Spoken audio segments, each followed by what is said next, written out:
It began in the twilight of loyalty, the kind born not from conscience but from conviction. In the brutal hierarchy of the Third Reich, few names commanded both fear and fascination like that of Joseph Sepp. Dietrich the soldier, the loyalist, the man who rose from humble origins to stand beside Adolf Hitler himself. To some he was the embodiment of courage, a frontline general who fought with his men, shared their hardships, and led from the front. To others he was a symbol of the Waffen-SS, disciplined, ruthless, and blind in obedience to a cause that consumed millions. His life spanned the rise, reign, and ruin of the Reich, from the triumph of Blitzkrieg to the frozen collapse of Berlin. This is the entire history of Sepp Dietrich, the SS general who led from the battlefields of France to the forests of the Ardennes, from the burning cities of the East to the ashes of the capital itself. A man who lived by loyalty and died under its shadow. Dietrich's story begins not in privilege or politics, but in poverty. Born in May 1886 in Hohengen, Bavaria, he was not the aristocratic officer of old Germany's armies. He was a butcher's son, a man of the working class, rough-edged and direct. When the First World War erupted, he enlisted in the Bavarian army, serving with distinction on the Western Front. By war's end, he had earned both the Iron Cross First Class and a hardened view of the world, one shaped by chaos, humiliation, and loss.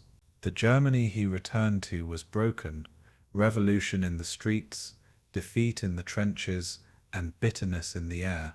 Like many veterans, Dietrich sought belonging and purpose in a country that no longer knew itself. That purpose came in 1928, when he joined the newly formed Schutzstaffel, the SS, then a small paramilitary unit tasked with guarding Hitler and the Nazi leadership. For Dietrich, loyalty to Hitler was not political, it was personal. He became one of Hitler's earliest bodyguards, part of the inner circle that built the myth of the Führer.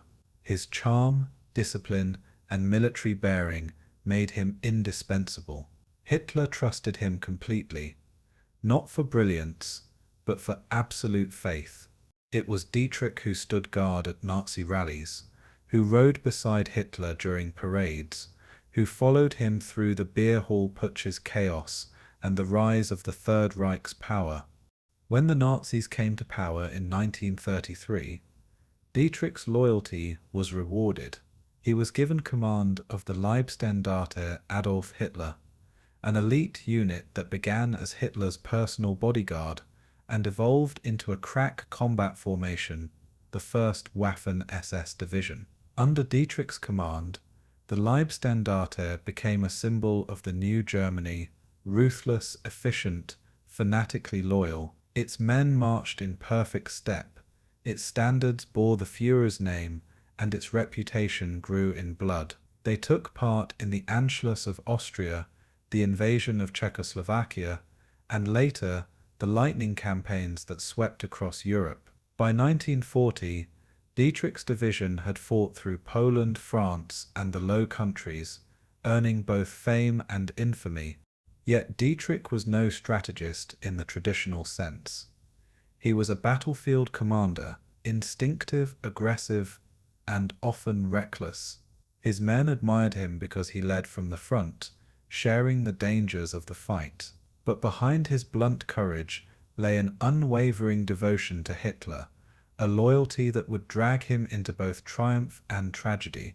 During Operation Barbarossa, the invasion of the Soviet Union in 1941, Dietrich's Leibstandarte fought on the Eastern Front, participating in the brutal advance toward Kharkov and Mariupol. There, the Waffen-SS forged its reputation in the fires of total war, a force both feared and reviled, capable of great courage and unimaginable cruelty. As the war dragged on, the SS expanded, and Dietrich rose with it. Promoted to Oberste Truppenführer, he took command of the ISS Panzer Corps, a powerful armored formation that fought in Italy, Normandy, and finally in the Ardennes. But by 1944, the tide had turned. Germany was in retreat on all fronts. When Hitler launched his final counteroffensive, the Battle of the Bulge, it was Sepp Dietrich who was chosen to lead the northern spearhead, the Sixth SS Panzer Army. His orders were clear: drive through Belgium, seize Antwerp, and split the Allied armies in two. It was a plan born of desperation and fantasy. Dietrich's men, including the 12th SS Hitlerjugend Division and Kampfgruppe Paper, fought with ferocity through snow and fire, but they were doomed from the start. The offensive faltered almost immediately. The terrain was impossible, the fuel scarce, and Allied resistance far stronger than Hitler had imagined. Piper's column, the spearhead of Dietrich's attack, became infamous for the Malmedy massacre, where 84 American prisoners were murdered. Though Dietrich denied direct responsibility, the stain would follow him for the rest of his life. By January 1945, his army was shattered, retreating eastward through the Ardennes frozen forests. The Bulge had broken, and with it the last hope of the Reich. In the final months of the war, Dietrich commanded the remnants of the Waffen-SS in the defense of Austria. He watched as Germany burned, its armies disintegrating under the combined weight of East and West. When Berlin fell in May, Dietrich refused to abandon his men. He surrendered to the Americans near Linz, ending his war not in glory, but in captivity. The man who had once stood beside Hitler now stood accused of war crimes. At Nuremberg, Dietrich was tried for his role in the Malmedy massacre and other atrocities committed by units under his command. Though the court found no evidence that he had ordered the killings, it held him responsible as their commander. He was sentenced to life in prison, later reduced to 25 years. He served 10 before being released in 1955, his health failing, his loyalty unbroken. Even in freedom, Dietrich never renounced his past.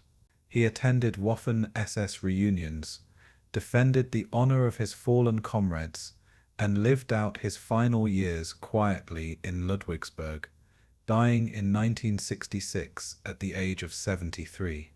Sepp Dietrich was a paradox, a soldier of courage and brutality, loyalty and blindness. He was not a strategist, not a thinker, but a believer. He fought for a cause that betrayed him, for a leader who led him into ruin, and for comrades whose valor could not redeem their crimes. In him lay the duality of the Waffen-SS itself, disciplined and devoted, yet corrupted by ideology. His story is a mirror of the Reich's own path, rising in faith, burning in ambition, and collapsing in ashes. Today, his legacy remains as controversial as it is haunting. To some, he was the archetype of the soldier who followed orders to the end. To others, he was the face of a system that blurred the line between duty and evil. The fields of Normandy, the forests of the Ardennes, and the ruins of Berlin still whisper his name, not in reverence, but as a reminder of what happens when loyalty replaces conscience and obedience becomes faith. The life of Sepp Dietrich was not a tale of glory. It was a caution. The story of a man who gave everything to a cause that devoured everything he loved. Tonight we return to that fading world, to the battlefields where he led his men, to the frozen forests where he watched them die, and to the final collapse that buried his dreams in Berlin's ashes.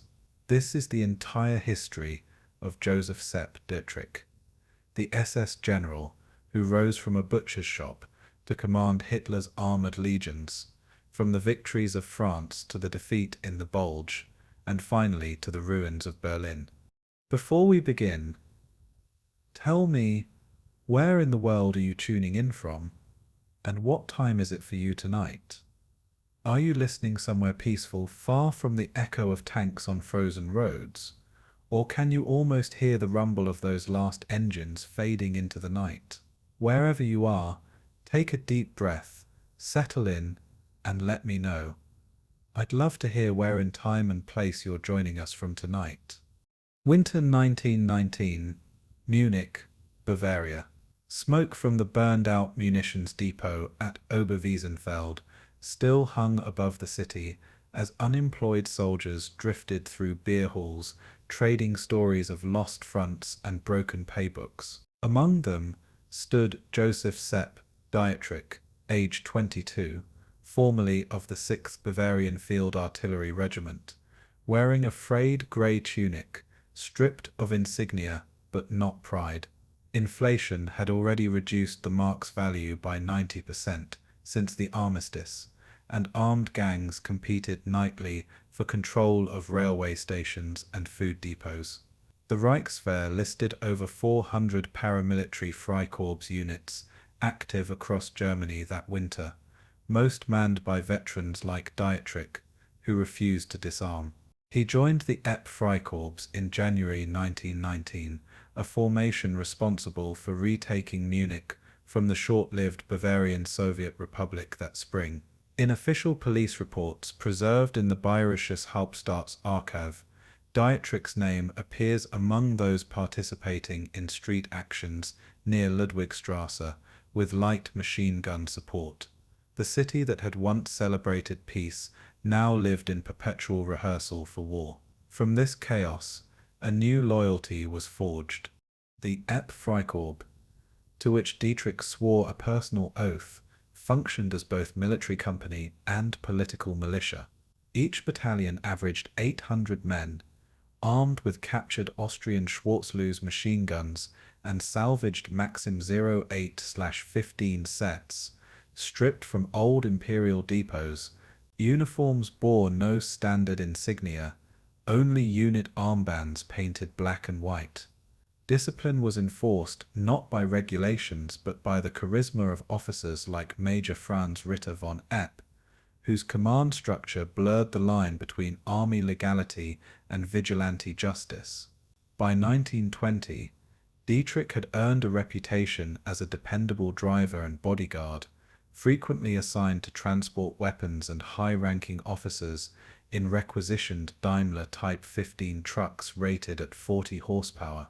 The simplicity of those vehicles, mechanically reliable, easily repaired, made Dietrich invaluable. In a Germany where authority had collapsed, technical competence was a new currency. That skill would soon bring him within arm's reach of Adolf Hitler. In contrast to Dietrich's practical loyalty, the political street armies of the time, the Sturmabteilung, or SA, thrived on spectacle rather than discipline. Where the Freikorps relied on veterans drilled in small unit tactics, the SA's strength lay in numbers over 25,000 men.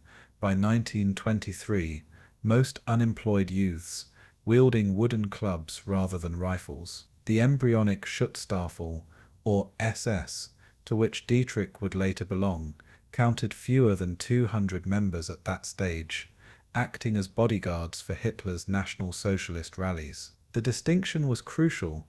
The SA roared for ideology, the SS guarded for survival. Bavarian police memoranda from June 1923 described Dietrich as a driver of reliability, attached to the headquarters of the National Socialist German Workers' Party. His job was not to fight, but to ensure the safe movement of one man between meetings that could ignite civil war. In the violent theatre of Weimar Munich, proximity to power meant life or death. Dietrich chose proximity. November 8, 1923, Berger Brokeller, Beer Hall. Hitler's attempt to seize power began at precisely 28 minutes past 8 in the evening, when he fired a pistol into the ceiling and declared a national revolution. Outside, Dietrich waited in the driver's seat of a dark green Daimler marked a TAR 2556, engine idling. According to the Polizeipräsidium München report, filed 2 days later, driver Dietrich attempted to remove the vehicle after police cordon established sustaining minor injury by shattered glass. The beer hall putsch failed within 16 hours, leaving 16 Nazis and 4 policemen dead. Dietrich escaped with a bruised arm and a lifelong myth that he had been present at the birth of the movement. When Hitler was sentenced to 5 years in Landsberg prison, Dietrich visited him twice. Recorded under visitor number 43 in the prison ledger, he had become part of the dictator's inner circle by simply refusing to abandon his post. Failure had bonded them more tightly than victory ever could.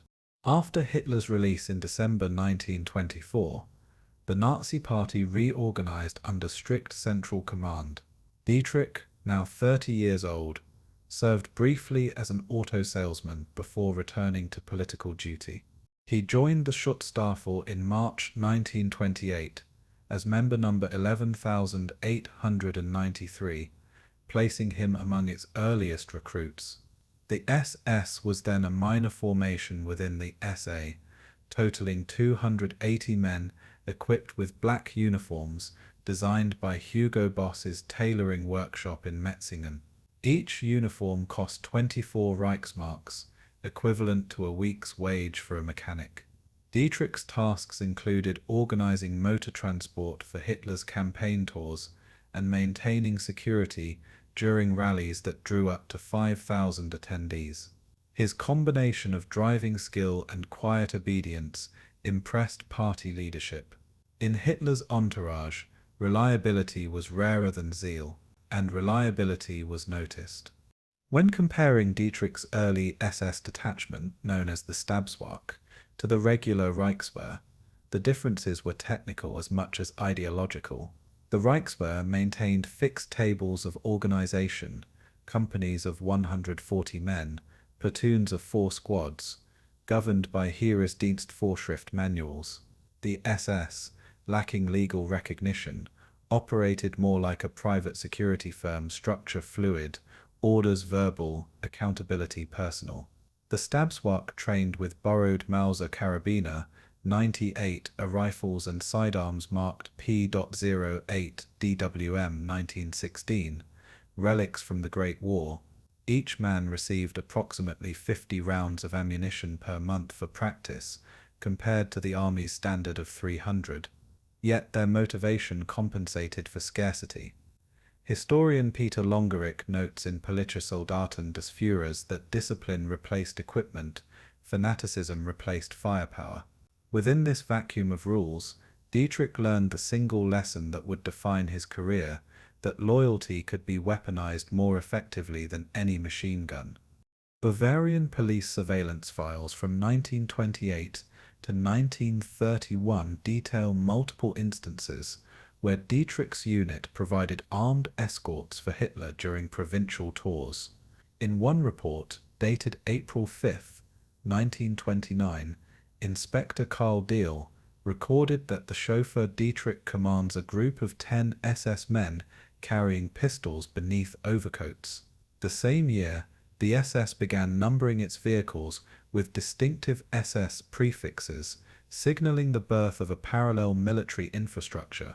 By 1930, the organization had expanded to 2,000 men under Heinrich Himmler, who recognized Dietrich's influence over Hitler's personal security detail. Tensions between Himmler's bureaucratic efficiency and Dietrich's soldierly bluntness already simmered. But Hitler favored the driver who never questioned him. The more the SS professionalized, the more Dietrich's loyalty became irreplaceable. What began as a job behind the wheel was turning into a command position behind history's most dangerous man. By 1928, Hitler's decision to appoint Dietrich commander of the newly formalized Leibstandarte Adolf Hitler transformed a mechanic's apprentice into the nucleus of a military elite. The appointment document, signed in Munich on April 12, 1928, listed his duties as protection, inspection, and discipline of all units attached to the person of the Führer. It marked the first time in German history that an individual, not an institution, became the organizing principle of an armed formation. From that point onward, Dietrich's loyalty ceased to be personal devotion. It became operational doctrine.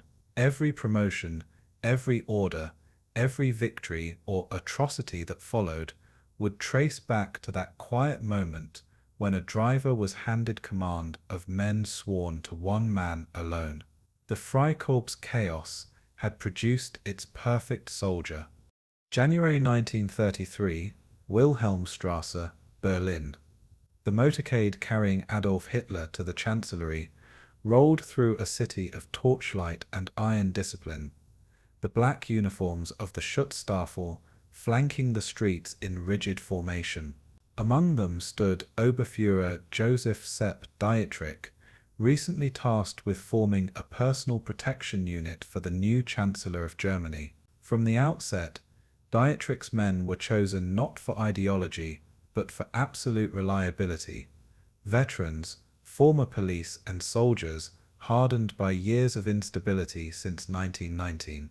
The initial roster listed 120 men, recorded in SS Verordnungsblatt No. 3 as Stabswache Berlin. Their orders were signed directly by Hitler's adjutant, Julius Schaub. The detail's primary role was ceremonial, guarding the Reich Chancellery, but Dietrich drilled them as if they were frontline troops. Precision was measured to the second, salutes practiced until the echo of boots merged into a single note of obedience. This was no ordinary guard. It was the embryo of a parallel army. By mid-1933, Dietrich's Stabswache evolved into the Leibstandarte Adolf Hitler, formalized by a Führerbefehl dated September 3, 1933. The title, meaning Bodyguard Regiment, evoked medieval personal retinues sworn to their lord rather than to the state. Each man's service oath, archived in the SS personnel files, swore loyalty to Adolf Hitler alone. Uniform details reflected this exclusivity. Black tunics tailored by Hugo Boss, white piping, and the LAH monogram stitched above the cuff. The regiment's armament inventory recorded Mauser Karabiner 98K rifles, Luger P08 pistols, and by 1935, MG-13 light machine guns. Even logistics were militarized. Every truck carried exact fuel allocations down to 10 liters, and barracks inspections cited rifle oil viscosity readings of 0.8. These details were recorded not for bureaucracy's sake, but to signal the SS's claim to precision beyond Wehrmacht standards. Dietrich demanded that a guard's weapon gleam like an officer's saber. He was building an image as much as an army. In comparison, the Reichswehr, still limited by the Treaty of Versailles to 100,000 men, regarded Dietrich's formation with disdain. Regular officers viewed the SS as undisciplined political fanatics, untrained in field doctrine or logistics. Colonel General Werner von Blomberg noted in his diary, dated February 1934, that these blackcoats mistake ceremony for soldiery. Yet Dietrich countered with militarized drills adapted from police riot tactics, emphasizing speed, coordination, and cohesion.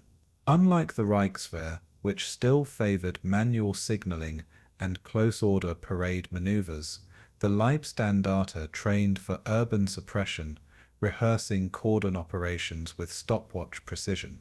The practical result was a formation that could deploy in half the time of a comparable army battalion.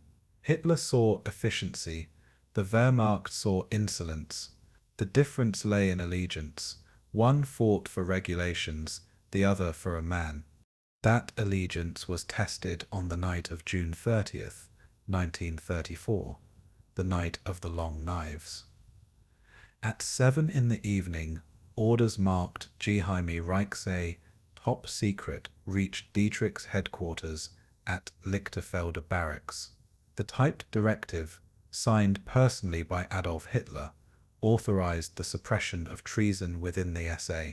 Dietrich's detachment, 52 men, armed with Walther PPK pistols and MP-28 submachine guns, departed for Stadelheim prison under sealed orders. Eyewitness Otto Günschi later recalled in post-war testimony that Dietrich read the list himself, his expression unchanged. Among the condemned was Ernst Röhm, chief of staff of the SA, a man once close enough to call Hitler mein Adolf. At dawn, Röhm was executed with a single round fired at a distance of 1 meter. The Leibstandarte had drawn its first blood not on a battlefield, but in a purge. The purge transformed Dietrich's guards into an instrument of terror cloaked in legality. Official SS reports, preserved in Reichsarchive file RSA 1243, recorded the operation as a defensive action against sedition. Yet the precision of its execution, 74 dead within 48 hours, revealed industrial-scale efficiency. Compared to the SA's unruly street violence, Dietrich's method was surgical. The Leibstandarte's trucks arrived on schedule, targets were isolated, communications cut, and the entire action completed without public disorder. Hitler rewarded this efficiency with promotions and expansion orders. By 1935, the unit numbered over 1,600 men. Uniform tailors could barely keep pace, producing 50 new black tunics per week. What had begun as a bodyguard had become a disciplined, professionalized formation, loyal to the Führer's will, not the law. Observers abroad began to notice.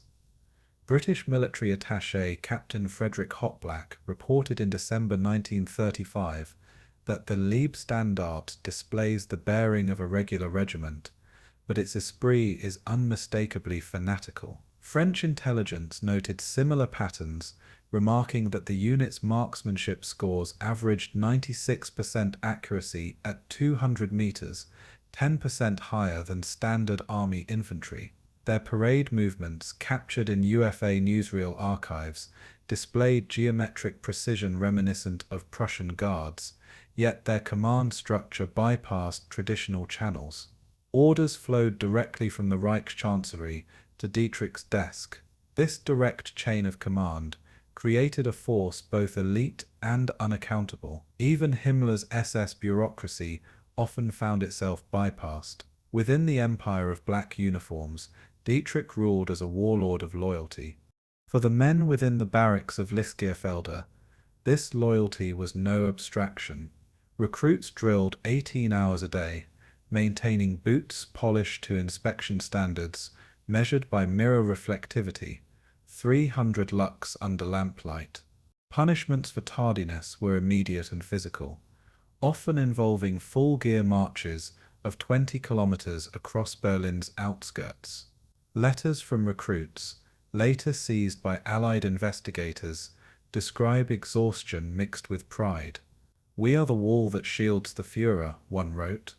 Yet this conditioning blurred the line between duty and worship. Unlike Wehrmacht conscripts, LAH men were bound by an oath, personal, unconditional, and eternal. They did not serve Germany. They served one man's survival. That distinction would define every decision Dietrich made from then onward. By the time of the Nuremberg Party Rally of 1935, the Leibstandarte Adolf Hitler paraded before a crowd of 250,000, its ranks gleaming beneath the floodlights of Zeppelin Field. The transformation was complete.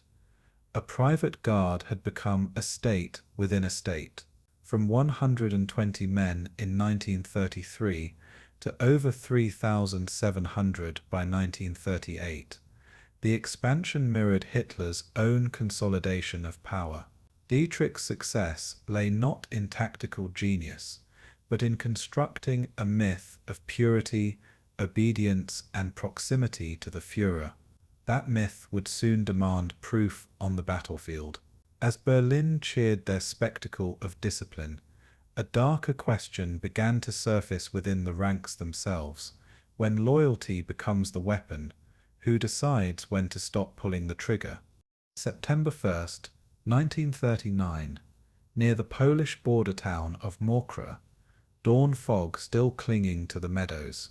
The Leibstandarte Adolf Hitler, numbering 1,500 men, and equipped with a handful of Panzerkampfwagen, I-Light tanks and SD.Kfz, 222 armored cars, crossed the frontier behind the Wehrmacht's 8th Army. To the men who had once guarded the Reich Chancery steps, the first artillery barrage felt like thunder made solid. Their regimental diary recorded the time precisely, 05:45 hours, marking the beginning of both the World War and the SS's transformation from political guard to combat force. Under the command of Oberführer Josef Sepp Dietrich, the unit advanced 12 kilometers on the first day, encountering scattered Polish resistance from the Wołyńska Cavalry Brigade. Reports filed to the SS Führungshauptamt noted 120 Polish prisoners taken and 8 German casualties. For the Leibstandarte, this was not merely a campaign, it was a test of faith forged under fire. What had begun as ceremony now bled into violence. The LAH's early field performance revealed both zeal and inexperience. Their motorized columns stretched over 4 kilometers of road, often halting due to mechanical failures. The Opel Blitz truck's engines overheated after 6 continuous hours of marching under 30-degree heat. By the campaign's end, mechanical breakdowns accounted for nearly 40% of vehicle losses, more than combat damage itself. Field reports from the Wehrmacht's 10th Army noted that Dietrich's men advanced too rapidly, disregarding flanking support and exposing their rear to counterattacks. Yet within 2 weeks, the Leibstandarte covered a distance of 280 kilometers to Warsaw, a pace equal to experienced panzer units. The regimental strength stood at 1,475 by September 28, with 89 killed and 240 wounded. Those numbers would be submitted directly to Heinrich Himmler under the heading Erfahrungsbericht der SS-Verfügungsdivision, the first official SS combat after-action report. Discipline and fanaticism had carried them further than training could. Compared to the Wehrmacht's elite formations, the Leibstandarte's structure remained unconventional. Regular army divisions, like the 4th Panzer, operated under meticulously planned supply lines, each tank company supported by 10 maintenance trucks and fuel reserves calculated to the liter. Dietrich's men, lacking such infrastructure, relied on captured Polish vehicles and improvised logistics. The result was flexibility born of desperation. Unlike the Wehrmacht's reliance on doctrine, the SS cultivated initiative. Officers were expected to act first and justify later. That autonomy impressed Hitler, who cited the LAH in Directive No. 6 as an example of aggression in spirit. But for the generals of the General Staff, it represented danger, a force outside control, accountable only to loyalty. The friction between professionalism and devotion was no longer theoretical, it was operational. May 28, 1940. Northern France. The village of Wormhoed, near Dunkirk. The LAH 2nd Battalion, commanded by Hauptsturmführer Wilhelm Mohnke, captured roughly 100 British prisoners from the Royal Warwickshire Regiment and the Cheshire Regiment after a fierce firefight lasting 6 hours. Witness accounts collected by British investigators after the war, filed as PRO Woe 311, 230 seconds, described the men being herded into a barn, grenades thrown inside, and survivors executed with MP-38 submachine guns at point-blank range. 42 bodies were later exhumed, many with hands bound by field telephone wire. The incident, known as the Wormhoed Massacre, was omitted from German after-action reports submitted to Himmler. Within the regiment, It was discussed only as an incident of necessity. Officially, casualties were reported as 50 prisoners shot while attempting escape. It was the first time Dietrich's unit crossed the threshold between battlefield and atrocity, and no one was punished. Despite such brutality, the LAH's combat reputation grew. During the drive toward Dunkirk, they covered 70 kilometers in 36 hours, outpacing two Wehrmacht infantry divisions. Hitler personally cited Dietrich in an order of the day dated June 4, 1940, praising the unceasing courage of my Leibstandarte. By the end of the French campaign, the LAH reported 125 dead and 341 wounded, a casualty rate of nearly 20% higher than most army formations. Their aggressiveness drew both admiration and alarm. General Guderian later remarked in his memoir, Erinnerungen eines Soldaten, that the SS fought like lions, but without calculation. Their zeal was both weapon and weakness. Where the army saw rules of engagement, the LAH saw opportunities for glory. The transformation from guard to combat unit was complete, but its moral cost was just beginning. By early 1941, the Leibstandarte had expanded into a full motorized regiment, numbering approximately 6,500 men, with 2 infantry battalions, a reconnaissance company, and attached artillery. In April, they joined the invasion of Yugoslavia, moving through the Drava River crossings with the Wehrmacht's 12th Army. Their commander's report of April 12 recorded an advance of 150 kilometers in 48 hours, a pace unmatched in the campaign. In Greece, the unit captured the city of Larissa after overcoming Australian and New Zealand resistance. But alongside combat reports, civilian casualty notes began to appear in internal SS documentation. Entire villages suspected of harboring partisans were razed under orders authorized for deterrence. Field entries logged 30 houses destroyed or 200 civilians detained. These figures were clinical, detached, but they marked a creeping normalization of collective punishment. What had been exceptional in Poland became routine in the Balkans. Within the Wehrmacht's officer corps, unease grew. Reports from the 2nd Panzer Division, dated April 20, 1941, complained that SS troops jeopardized coordinated action by reckless assaults. The same file recorded the LAH's loss of 16 vehicles due to entering mined areas without reconnaissance. Yet the outcomes often favored them. Their audacity broke resistance faster than cautious planning. Propaganda portrayed these actions as evidence of superior spirit. Goebbels' Ministry of Propaganda released UFA newsreels showing the Leibstandarte's rapid column crossings, emphasizing their black uniforms and speed. For the men themselves, the praise justified excess. Dietrich's creed, "Loyalty is our honor," was interpreted on the battlefield as freedom from restraint. That misunderstanding would have global consequences once the Eastern Front opened.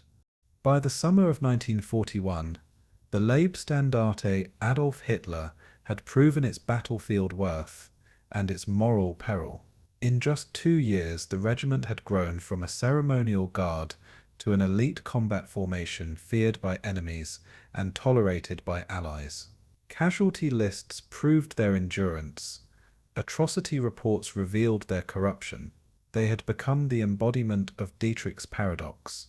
Disciplined warriors without ethical compass, professionals bound by personal devotion.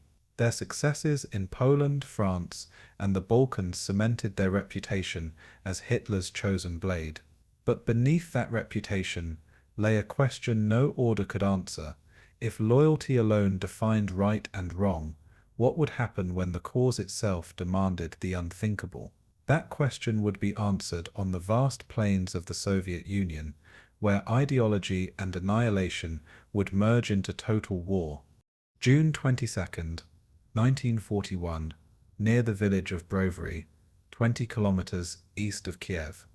The Leibstandarte Adolf Hitler rolled forward at dawn, their SD.Kfz, 251 half-tracks, rumbling across marshland with a convoy of 50 Opel Blitz trucks, each loaded with ammunition and rations calibrated to the gram. Oberfuhrer Josef Sepp Dietrich oversaw the advance from a command SD.Kfz, 250, binoculars trained on the distant tree line, where Soviet infantry were reported to be dug in. The operation, part of Army Group South's thrust into Ukraine, was timed to synchronize with Luftwaffe bombing runs, calculated to the minute in Operation Barbarossa Directive No. 21. Men who had once drilled in Berlin's parade grounds now faced 24-hour marches, artillery barrages, and machine gun fire. Casualty reports filed on June 24th recorded 32 dead and 114 wounded in the LAH's reconnaissance elements alone. These figures would pale compared to the scale of destruction soon to come, yet they marked the first baptism of fire for Hitler's personal regiment in the vast Eastern Theater.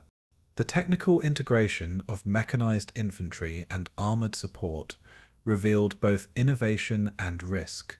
The LAH fielded 30 Panzerkampfwagen to 6 and 6 Panzerkampfwagen 4 Auspis D tanks by July 1, 1941, alongside 12 105mm the FH-18 howitzers. The coordination relied on wireless signals, each frequency assigned to battalion, company, and platoon levels to avoid confusion. Reports from the SS Führungshauptamt indicated that the LAH's logistical tail stretched over 25 kilometers, necessitating fuel consumption tracking to the liter. Each Panzer III carried 70 liters of high-octane petrol, calculated to allow a range of 120 kilometers without resupply. Compared to the Soviet Sixth Army, whose infantry divisions relied on horse-drawn supply wagons, averaging 10 kilometers per day, the LAH's mechanization gave them operational reach far beyond that of opposing forces. Yet high speed came at a cost.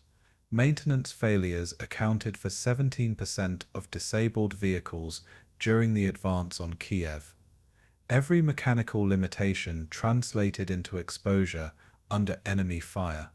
Contrast sharpened during the Kharkov counterattack of May 1942. The Leibstandarte, now part of the SS Panzer Corps, faced Red Army T-34 and KV-1 tanks, whose sloped armor negated standard 50mm PaK anti-tank rounds. Wehrmacht panzer divisions, trained in methodical pincer maneuvers, advanced cautiously, integrating artillery and reconnaissance. Dietrich's regiment, however, exploited speed and surprise, often bypassing main Soviet positions and striking from unexpected directions. Field communications intercepted in NKVD archives reveal Soviet confusion, with commanders repeatedly reporting SS armor appearing where no reconnaissance indicated. Tactical audacity delivered operational gains, but exposed the regiment to ambushes and counterfire.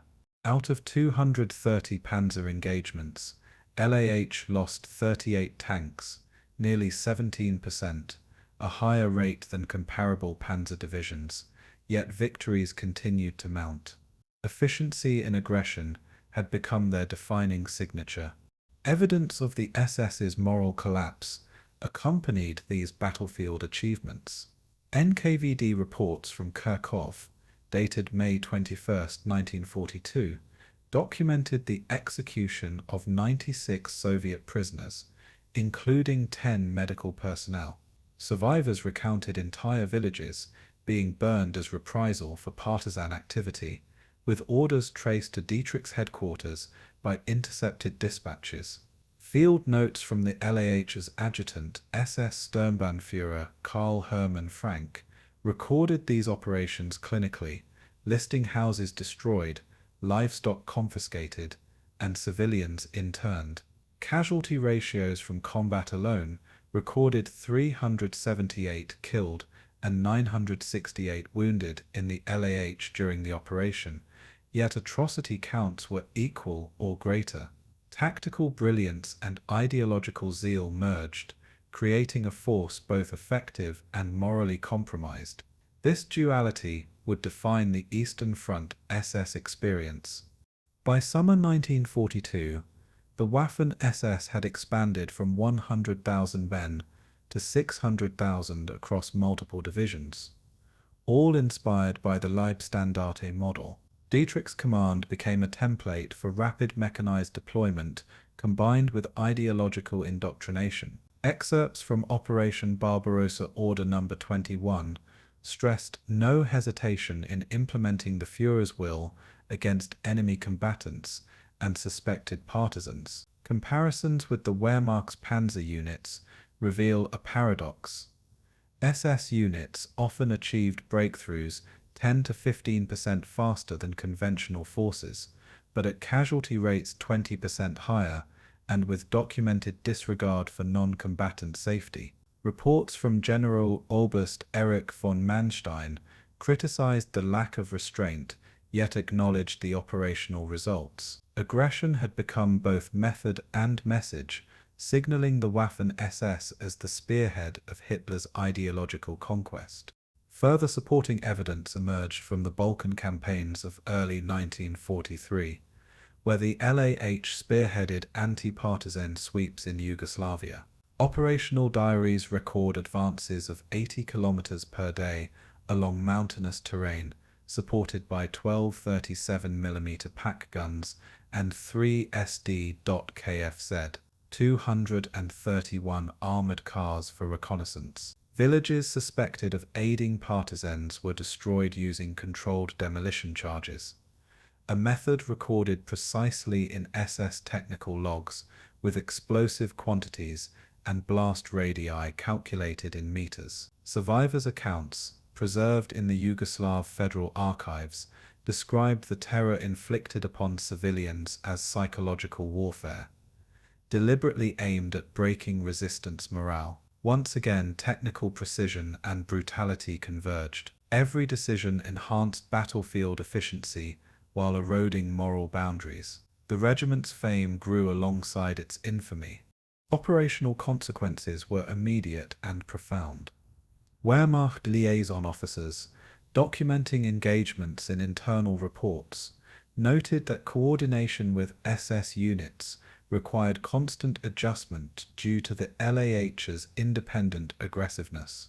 In the Battle of Kursk, preliminary plans had to account for the Leibstandarte's tendency to advance ahead of supporting artillery, forcing mechanized infantry to fill gaps left by overextended columns. Casualty rates for the regiment reached 32% in the initial assault on the Ponyri sector, yet the breakthrough enabled the capture of strategic road networks critical to Army Group Center. Tactical audacity had clear operational advantages, but human costs were immense, both within the regiment and among civilian populations. The soldiers' personal devotion to Dietrich and Hitler allowed risk-taking that conventional forces could not replicate. By the close of 1943, the Leibstandarte Adolf Hitler had become a symbol of the Waffen-SS at its apex of both effectiveness and moral degradation. From Kiev to Kharkov, from Yugoslavia to Kursk, Dietrich's regiment embodied the paradox of ideological fanaticism fused with technical military skill. The unit's reputation as a spearhead division reflected not only battlefield prowess, but the normalization of atrocity as a tactical instrument. Soviet survivor testimonies and post-war SS veterans' memoirs confirm the psychological imprint of this duality, terror and efficiency inseparable. Success in the East had created myth, yet it also set the stage for the next elevation in Dietrich's career, Corps Command, where both operational scale and ethical compromise would expand exponentially. The question that haunted soldiers and civilians alike persisted: could such loyalty survive the ultimate test of total war without consuming itself. Spring 1943. Obersalzberg, Berchtesgaden. The cavernous Reichssicherheitsdienst bunker, echoing with the footfalls of aides and couriers. Obergruppenführer Josef Sepp Dietrich reviewed the organizational charts of the newly formed ISS Panzer Corps. The corps, comprising the Leibstandarte Adolf Hitler, Das Reich and Hohenstaufen divisions, totaled nearly 28,000 men, with 300 Panzerkampfwagen III and 50 Panzer IV tanks, 67 SD.Kfz, 251 half-tracks, and a mechanized artillery component of 12 105mm Lefh 18 howitzers. Orders signed by Hitler himself conferred the title of General der Waffen-SS, formalizing Dietrich's authority over multiple elite formations. Within the bunker, Heinrich Himmler's staff exchanged tense glances, documenting concerns about Dietrich's growing independence in typed memos stored in the SS Führungshauptamt archives. The scent of coal and gun oil mixed with the metallic tang of tension as aides carried dispatches reporting frontline readiness and casualty ratios from Kursk. Dietrich's gaze moved over the map, pins marking armored concentrations and supply depots, understanding that prestige came with both opportunity and peril. The technical structure of the ISS Panzer Corps emphasized mobility, firepower, and ideological cohesion. Infantry regiments were reinforced with mechanized artillery, engineer battalions, and signal detachments, creating combined arms formations capable of independent action for 72 hours without resupply. Each panzer regiment had 4 companies, each with 17 Panzer III Ols, lay tanks, and 5 Panzer IV Ols, F2S, supported by a reconnaissance company with SD.Kfz, 231 armored cars. Supply officers calculated fuel consumption to the liter. Each Panzer III carried 60 liters, allowing a range of 120 kilometers, while ammunition allotments were precisely distributed to maintain continuous fire capability. In comparison, a standard Wehrmacht Panzer Corps relied on longer logistical chains and slower-moving horse-drawn supply columns, leaving them less flexible during rapid maneuvers. Field evaluations from Operation Citadel indicated that the ISS Panzer Corps could advance up to 25 kilometers per day under combat conditions, a rate unmatched by conventional formations. These capabilities, however, required rigorous discipline and unwavering loyalty, both of which were tested under battlefield stress. The rivalry between Himmler and Dietrich reflected deeper tensions between political loyalty and military professionalism. Himmler, wary of Dietrich's popularity with Hitler, insisted on internal inspections and memos documenting compliance with SS doctrine, noting deviations from standard operating procedures. Dietrich, in contrast, prioritized rapid mechanized maneuvers and aggressive assaults, often bypassing Wehrmacht command suggestions. Wehrmacht liaison officers, assigned to coordinate joint operations, repeatedly reported friction. Communications were intercepted, showing Dietrich ordering flanking maneuvers without informing senior generals, a violation of traditional operational discipline. Compared to conventional army doctrine emphasizing measured engagement, the SS approach was audacious, achieving breakthroughs faster but incurring higher casualties. Himmler's concerns were both personal and institutional. A charismatic commander with Hitler's favor could upset the balance of SS authority. Operational success and political rivalry now intersected dangerously. Field evidence from Kursk reinforced the dual nature of Dietrich's authority. Between July 5 and 22, 1943, the ISS Panzer Corps suffered 11,332 casualties, including 2,900 killed and 3,668 wounded within the Leibstandarte division alone. Despite these losses, the Corps captured key positions in the southern sector, advancing 8 kilometers under heavy Soviet artillery fire, documented in after-action reports sent to Hitler's OKW headquarters. Combat engineers reported that minefields and anti-tank ditches were overcome through coordinated panzer infantry assaults, demonstrating technical skill and adaptability. Yet Soviet POW accounts later described reprisals against retreating troops and local partisans, reflecting the moral compromises inherent in Dietrich's aggressive doctrine. Operational victory and ideological ruthlessness were inseparable. The broader implications of Dietrich's elevation became apparent during Normandy preparations in late 1943 and early 1944. Plans for the Atlantic Wall included integration of ISS Panzer Corps elements into rapid response sectors, with armored battalions assigned preemptive counterattack roles against any Allied landings. Detailed charts calculated force ratios, 1 Panzer battalion per 10-kilometer sector, supported by 12 self-propelled 75mm guns and 39 SD.KFZ, 251 half-tracks, allowing for immediate mechanized intervention. Wehrmacht generals, skeptical of SS independence, noted in internal communications that operational autonomy granted by Hitler could cause coordination failures during multinational defense. Political loyalty, once an asset in the East, now intersected with logistical and strategic risk on the Western Front. Additional evidence of internal SS dynamics emerged in correspondence between Himmler and Dietrich. Letters preserved in the Bavarian state archives documented disputes over recruitment, training, and ideological indoctrination. Himmler insisted on uniform application of SS doctrine, including mandatory political lectures and racial indoctrination, while Dietrich emphasized combat readiness and immediate battlefield effectiveness.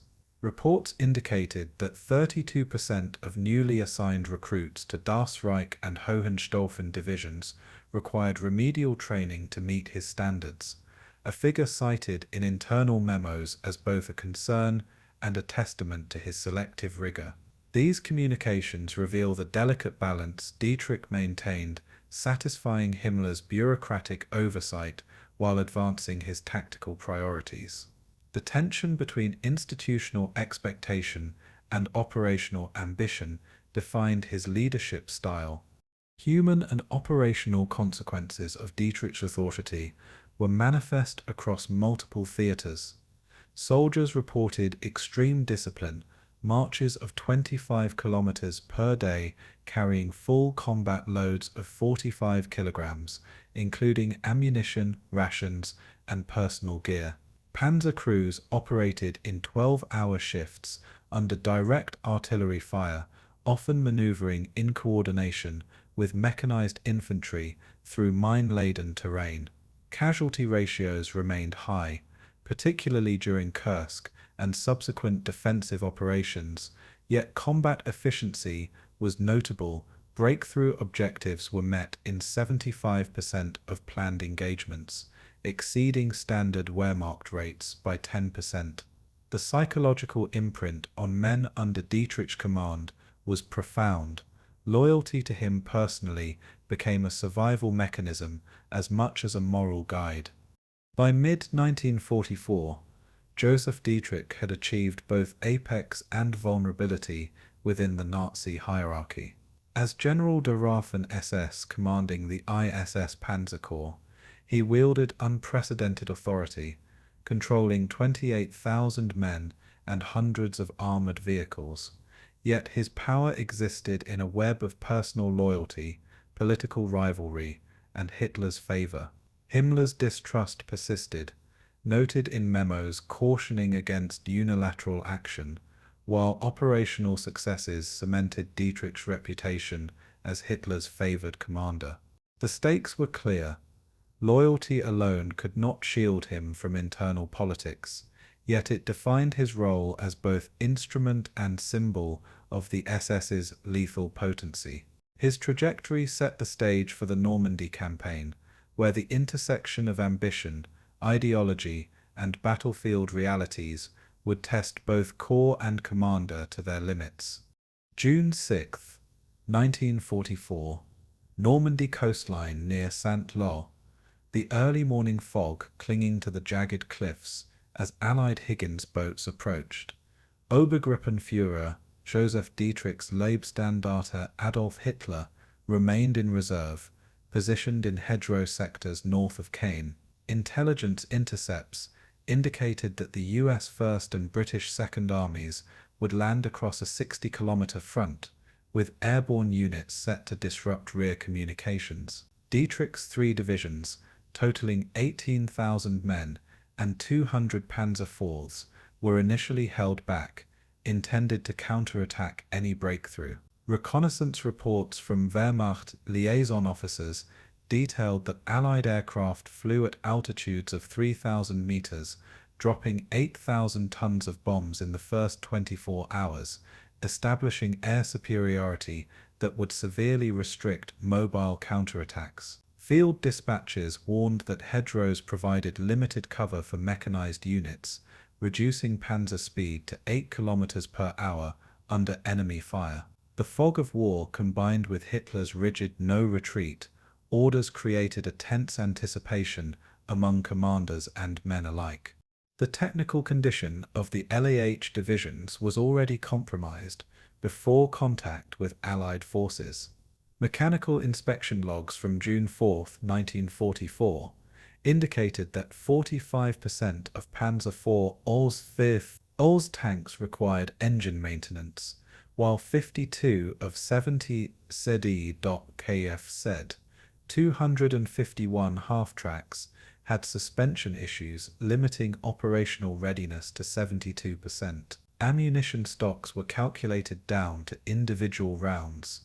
Each Panzer IV carried 125 armor-piercing shells and 50 high-explosive rounds, insufficient for prolonged counterattacks. Comparisons with Wehrmacht armored units showed that standard panzer divisions, supported by horse-drawn logistics, maintained 78% vehicle readiness, highlighting the operational strain on LAH. Allied reconnaissance reports, later incorporated into British War Office intelligence summaries, confirmed these deficiencies, noting that German armoured formations struggled to concentrate forces under air interdiction. The practical consequence was a limited ability to mount rapid counterblows during the critical initial days of the invasion.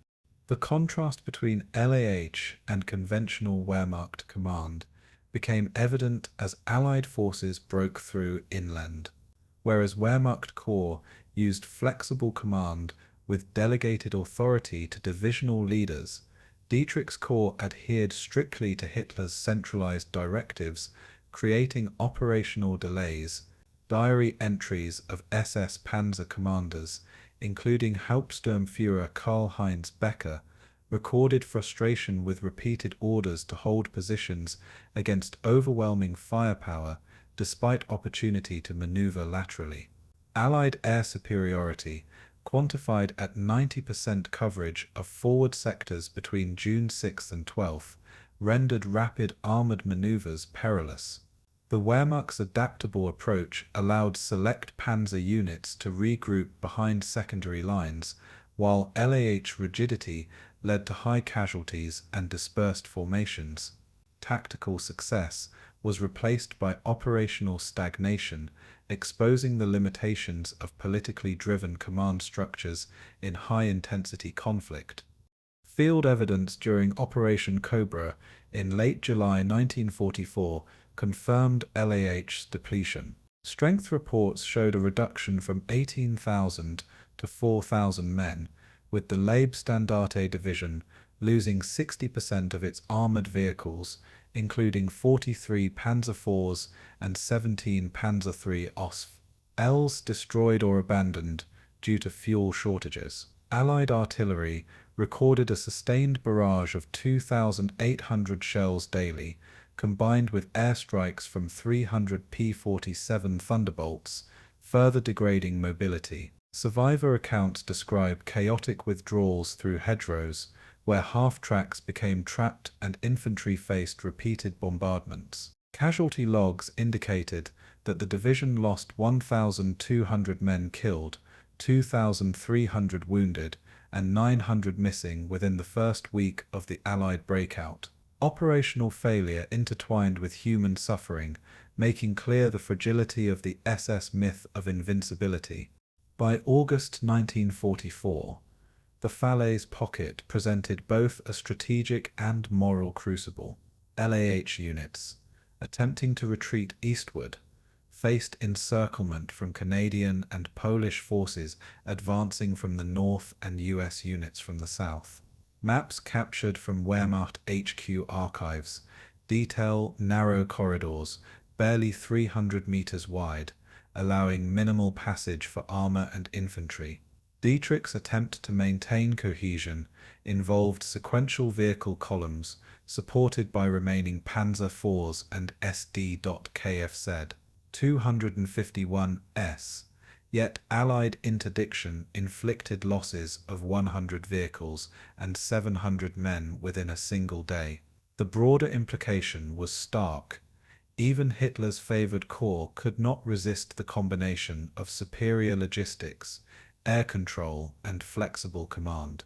Strategic mobility collapsed under the weight of attrition and rigid orders. Additional supporting evidence comes from intercepted radio transmissions stored in the National Archives, showing Dietrich issuing directives to subordinate commanders while under fire, including a plea for reinforcements that never arrived due to logistical breakdowns. Memoirs of Panzer officer Heinrich Stange highlight the psychological strain. Units operated on 12-hour rotations with depleted ammunition and minimal fuel, forcing improvisation and leading to command breakdowns. Allied reconnaissance confirmed the bottleneck at Falaise narrowed to a width of 200 meters at peak congestion, trapping retreating elements and isolating forward battalions. The evidence paints a portrait of a corps simultaneously legendary and vulnerable, revealing the interplay of leadership, morale, and battlefield realities. Human and operational consequences were profound. Surviving LAH soldiers described forced marches of 20 kilometers per day through rubble-strewn villages, carrying personal equipment and captured supplies, while providing rearguard actions to prevent encirclement. Casualty rates approached 65%, with an estimated 3,000 killed, 4,000 wounded, and 2,000 captured by August 21st. The morale impact was evident in diary entries. Officers recorded an erosion of confidence in Hitler's directives and growing awareness of strategic defeat. Compared with Wehrmacht divisions that successfully executed flexible retreats, LAH rigid adherence to orders magnified human suffering. The myth of SS invincibility, once a cornerstone of propaganda, now faltered under operational reality. By the close of August 1944, the ruins of Normandy had transformed the ISS Panzer Corps from a symbol of elite loyalty into a cautionary tale of overreach and attrition. Dietrich's force, once 18,000 strong, had been reduced to a shadow of its former power, while Allied forces controlled the key corridors for further offensives. The juxtaposition of Hitler's no-retreat orders against the practical necessities of maneuver warfare exposed structural weaknesses within the Nazi military hierarchy. Operational failure, high casualties, and fractured command revealed that even the most favored generals were not immune to strategic reality. December 16, 1944, near Losheimer Graben, Belgium. The early morning snow coated the Ardennes forests as Kampfgruppe paper rolled out of Bullingen in a convoy of 100 Panther and 70 Panzer IV tanks, flanked by SD.KFZ, 251 half-tracks, fuel barrels secured precariously atop the vehicles. Obergruppenführer Dietrich's 6th SS Panzer Army had been ordered to spearhead the Ardennes offensive, aiming to reach Antwerp within 10 days. Intelligence reports indicated that Allied defenses were thin, with only elements of the US First Army in forward positions, but reconnaissance photographs revealed dense forests, narrow roads, and a network of destroyed bridges. Radio intercepts recorded paper confirming fuel supplies of only 450 tons, barely 50% of the projected requirement for sustained advance. German soldiers, clad in M43 field coats and carrying Panzerfasts and MG-34S, prepared to confront both logistical limits and unexpected enemy resistance. The operation's initial speed and precision masked the strategic fragility embedded in Hitler's rigid timetable. The technical structure of Dietrich's spearhead presented both strength and vulnerability. Combat strength reports dated December 15th noted that the 1st SS Panzer Division, Leibstandarte, had 2,500 combat-ready troops, with 57 operational tanks and 130 SD.KFZ, 251 half-tracks. Fuel and ammunition calculations revealed consumption rates of 300 litres per Panther per day and 200 litres per Panzer IV, highlighting the unsustainable tempo imposed by road-bound armoured columns. By comparison, US armoured battalions maintained a similar number of Sherman tanks, but utilized flexible refueling and supply points, allowing rapid adjustments to battlefield attrition. Piper's personal logs, preserved in the Bundesarchiv, detail the careful rationing of fuel along roads clogged with immobilized vehicles, underscoring the operational pressure of advancing through constrained terrain. The practical consequence was a constant tension between speed and survivability, where even minor delays risked encirclement. Comparative analysis with US armored units revealed stark contrasts in doctrine. German formations relied on centralized orders from Dietrich and subordinate corps commanders, emphasizing rapid spearhead movement and decisive strikes, while American units employed decentralized decision-making, allowing small unit leaders to exploit terrain advantages and execute counterattacks independently. Reports from the US First Army indicated that forward platoons could redirect Sherman and Stuart tanks within 5 minutes to engage armored threats, a flexibility denied to rigid SS columns. The Ardennes terrain further amplified these differences.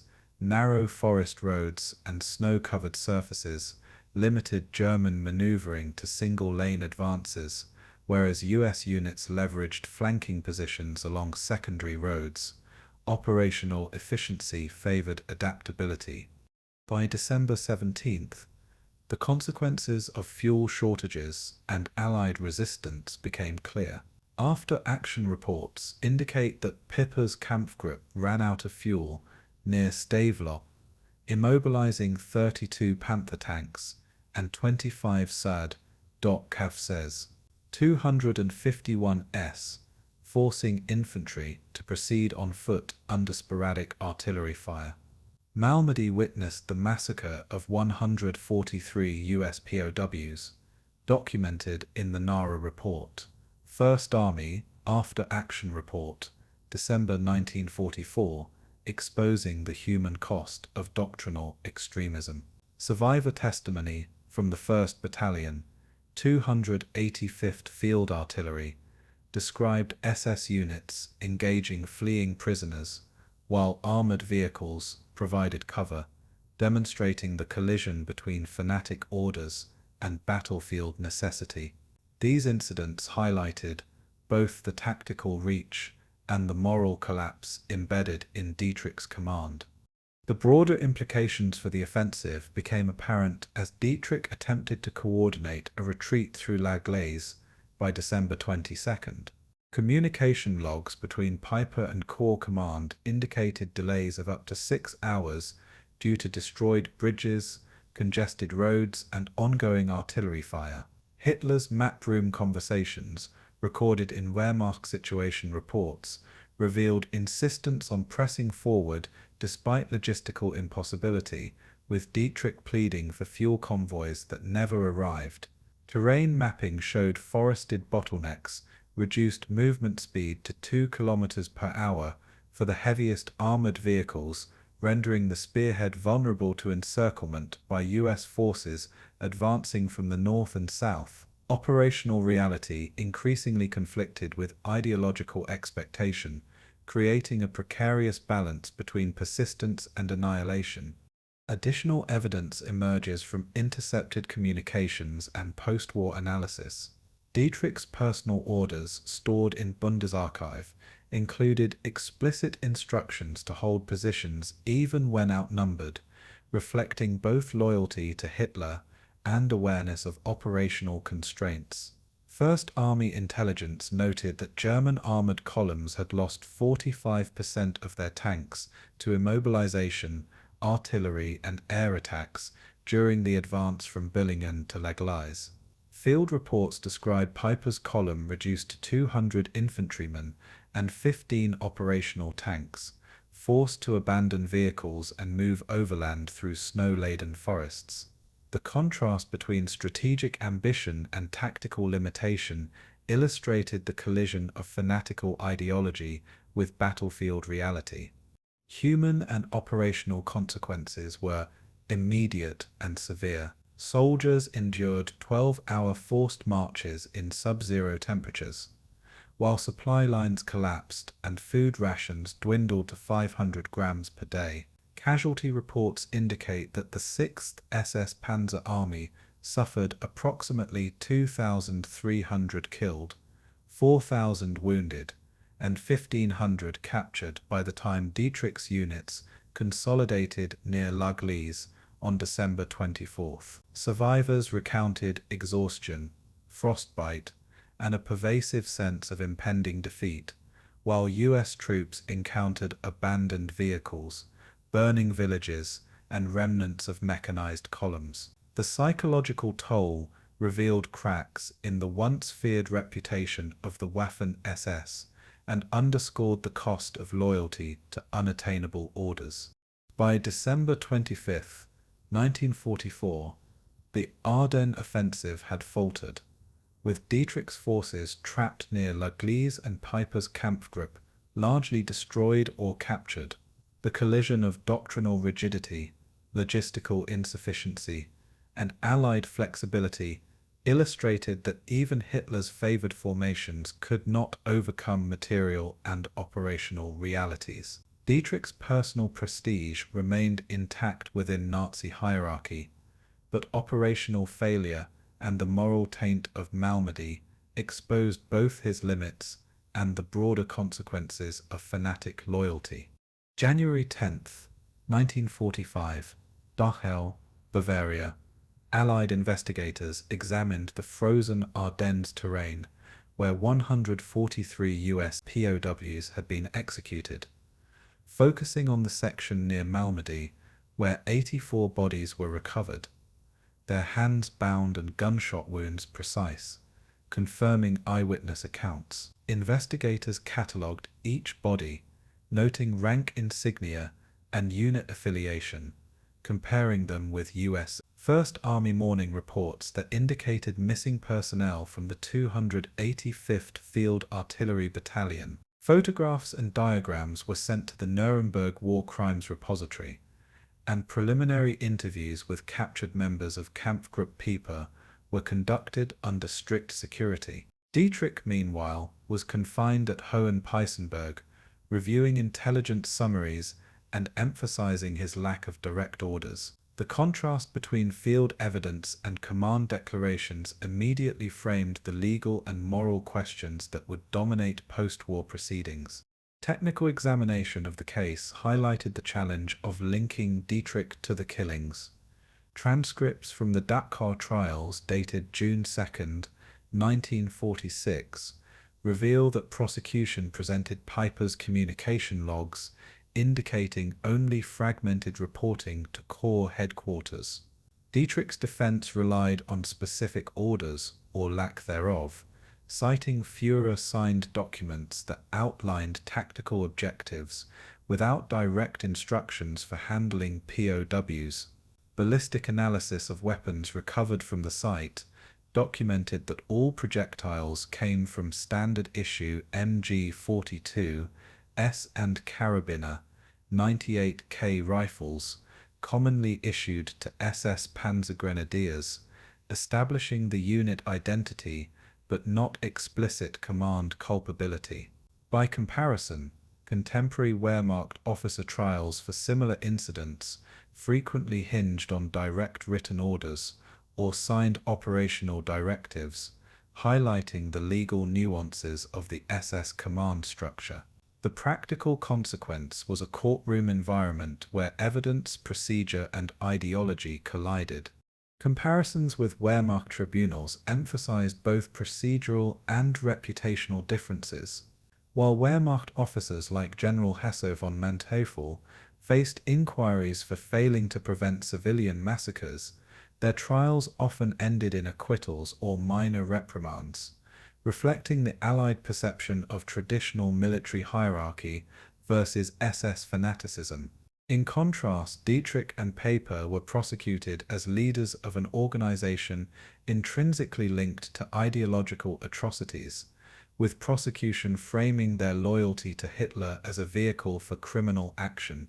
Investigators noted that SS operational orders were often verbally transmitted or embedded in morale directives, complicating direct attribution. These systemic distinctions underlined a broader Allied judgment. Waffen-SS loyalty, unlike Wehrmacht adherence to military norms, carried inherent criminal liability in the post-war legal framework. Field evidence corroborated prosecution claims.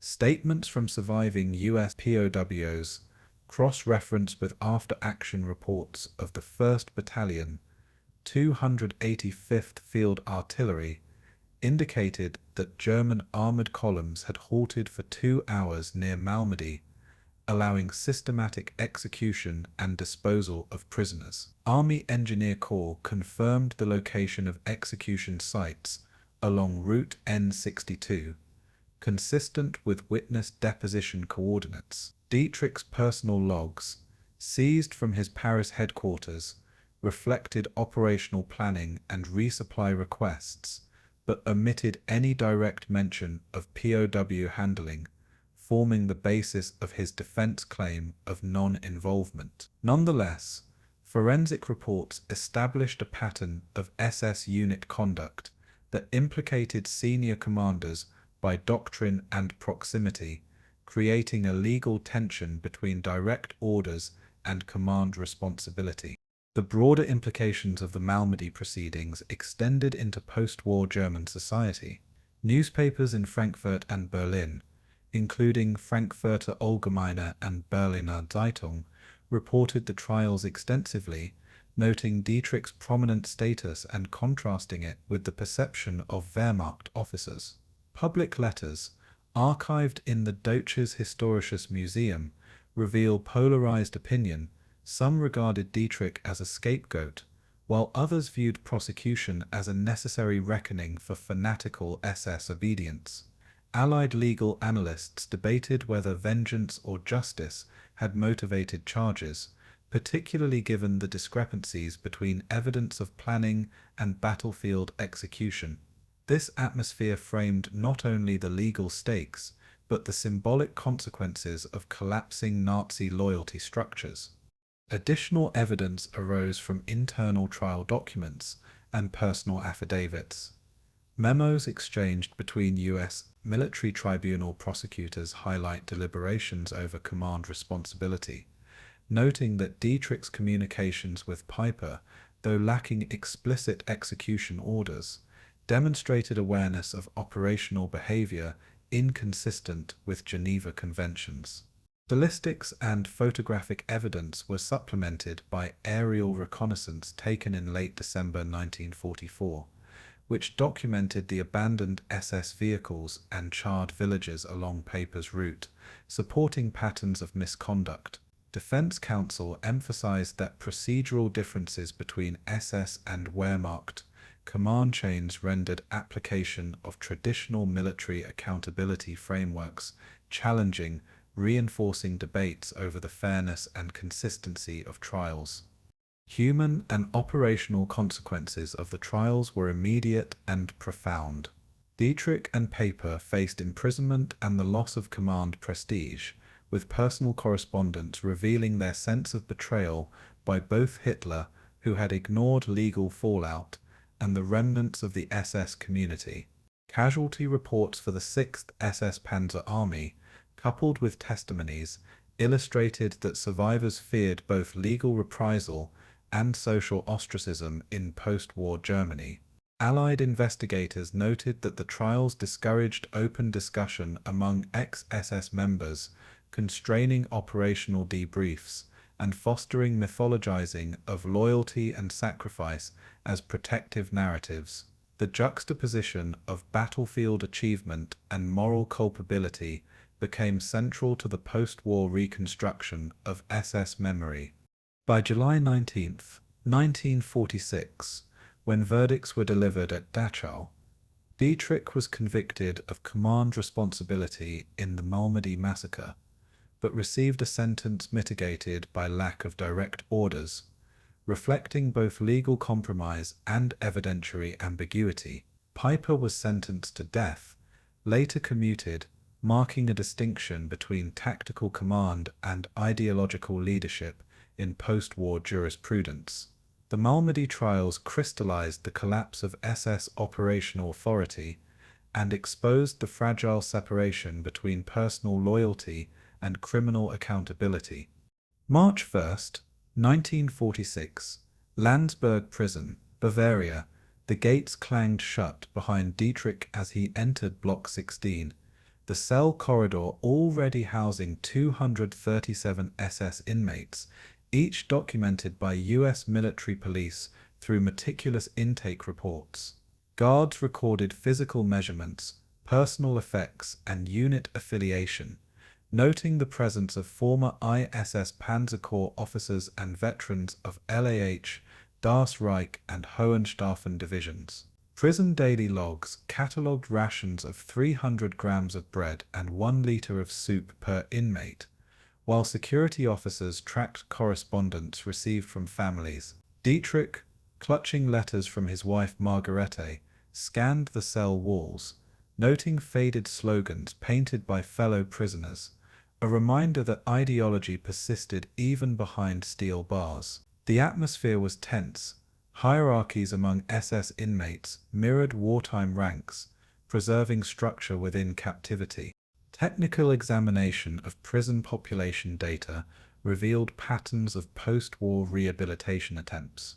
By 1947, official records documented 375 SS inmates in Landsberg, with an additional 90 on work release for camp maintenance, reflecting US efforts to manage overcrowding and separate high-risk figures like Dietrich. Clemency petitions sent to Chancellor Konrad Adenauer from 25 families of convicted SS personnel highlighted the lobbying networks forming in early West Germany. US military government reviews, documented in the Office of Military Government for Germany, OMG US files, indicated that nearly 60% of petitions were returned unanswered, with explicit notation that Dietrich's military prominence required individual assessment. Analysts noted that the correspondence suggested a tactical blend of personal loyalty and political leverage. Comparisons with other post-war incarceration systems emphasized the unique treatment of SS officers. Wehrmacht generals imprisoned at Nuremberg, such as Alfred Jodl and Wilhelm Keitel, faced highly regulated interrogations and limited family contact, whereas Landsberg allowed supervised letter writing, reflecting the US strategy of observing ideological resilience. Prison historians, referencing the Landsberg Prisoner Register of 1946, observed that Dietrich maintained daily routines consistent with field command, roll call at 6:30, inspection of sleeping quarters, and informal briefings with subordinate officers. The operational structure within the prison facilitated continued camaraderie and planning, demonstrating how SS organizational culture persisted despite Allied oversight. Human consequences became evident. Inmates reported a sense of continuity, reinforcing identity even as freedom vanished. Field evidence of ideological persistence appeared in Dietrich's personal letters, held in the Bundesarchiv collection of correspondence dated 1948 through 1952. He detailed his unwavering loyalty to Hitler, minimized personal culpability at Malmedy, and advised fellow officers on maintaining morale. Letterhead bore the official prison seal and ink stamps, each page signed in a precise Gothic script. Comparative analysis of Wehrmacht officers' correspondence indicated less ideological reinforcement and greater acknowledgement of defeat, showing the distinct mental framework of SS prisoners. The operational effect was that inmates internalized a sense of moral justification, preserving the narrative of heroic sacrifice.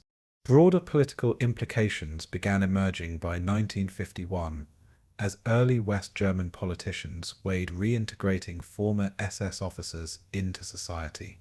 HIAG, the Waffen-SS Veterans Association, was formally founded this year, advocating for historical rehabilitation, pension rights, and public narrative control.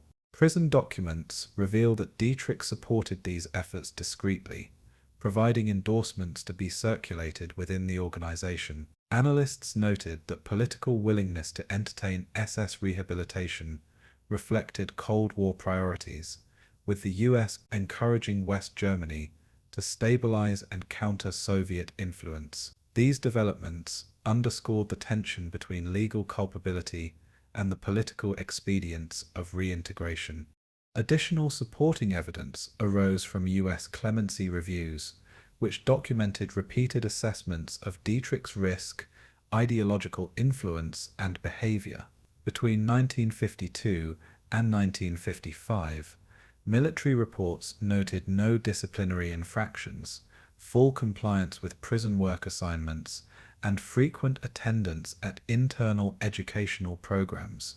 Psychological evaluations conducted in September 1953 recorded a rigid adherence to past military doctrine and near-complete denial of responsibility for war crimes.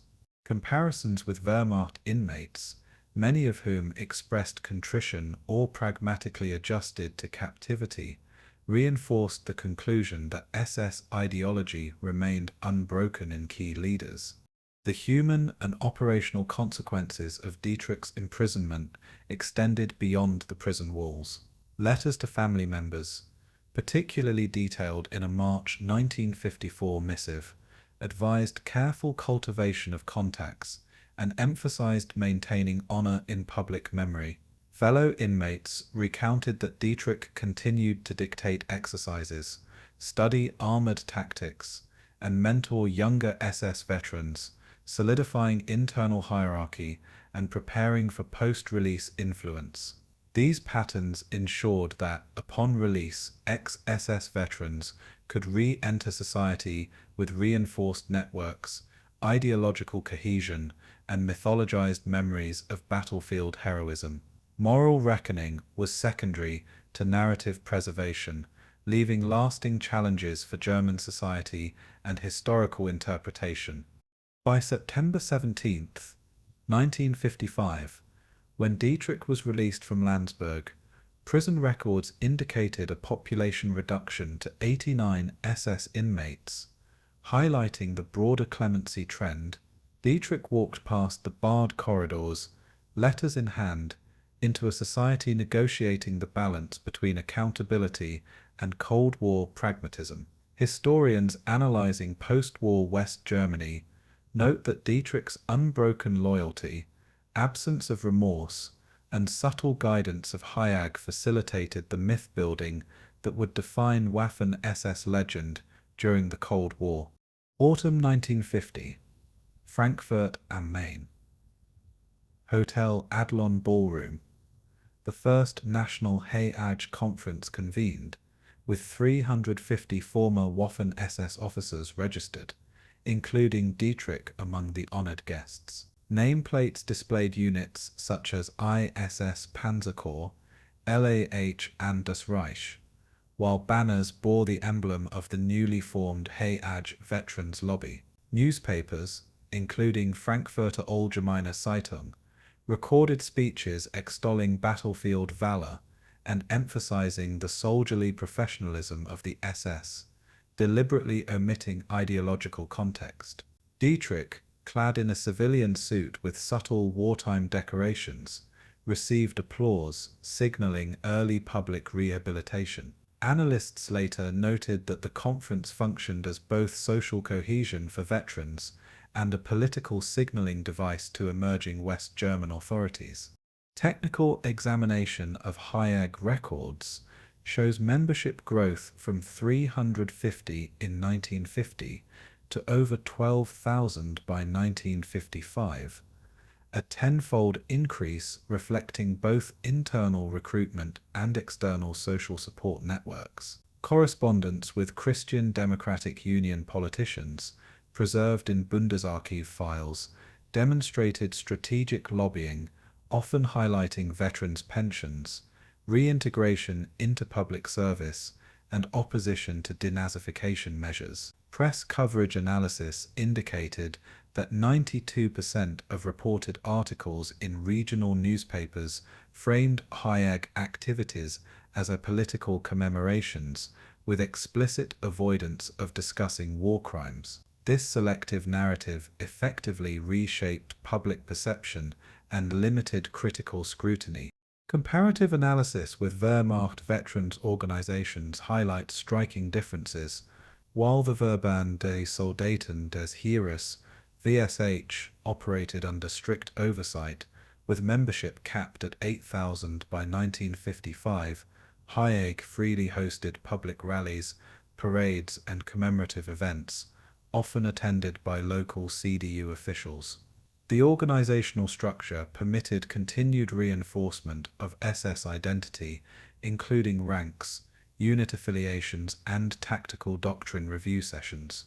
Human consequences were immediate. Former SS members reported a sense of restored honor, contrasting sharply with Wehrmacht veterans' more subdued reintegration.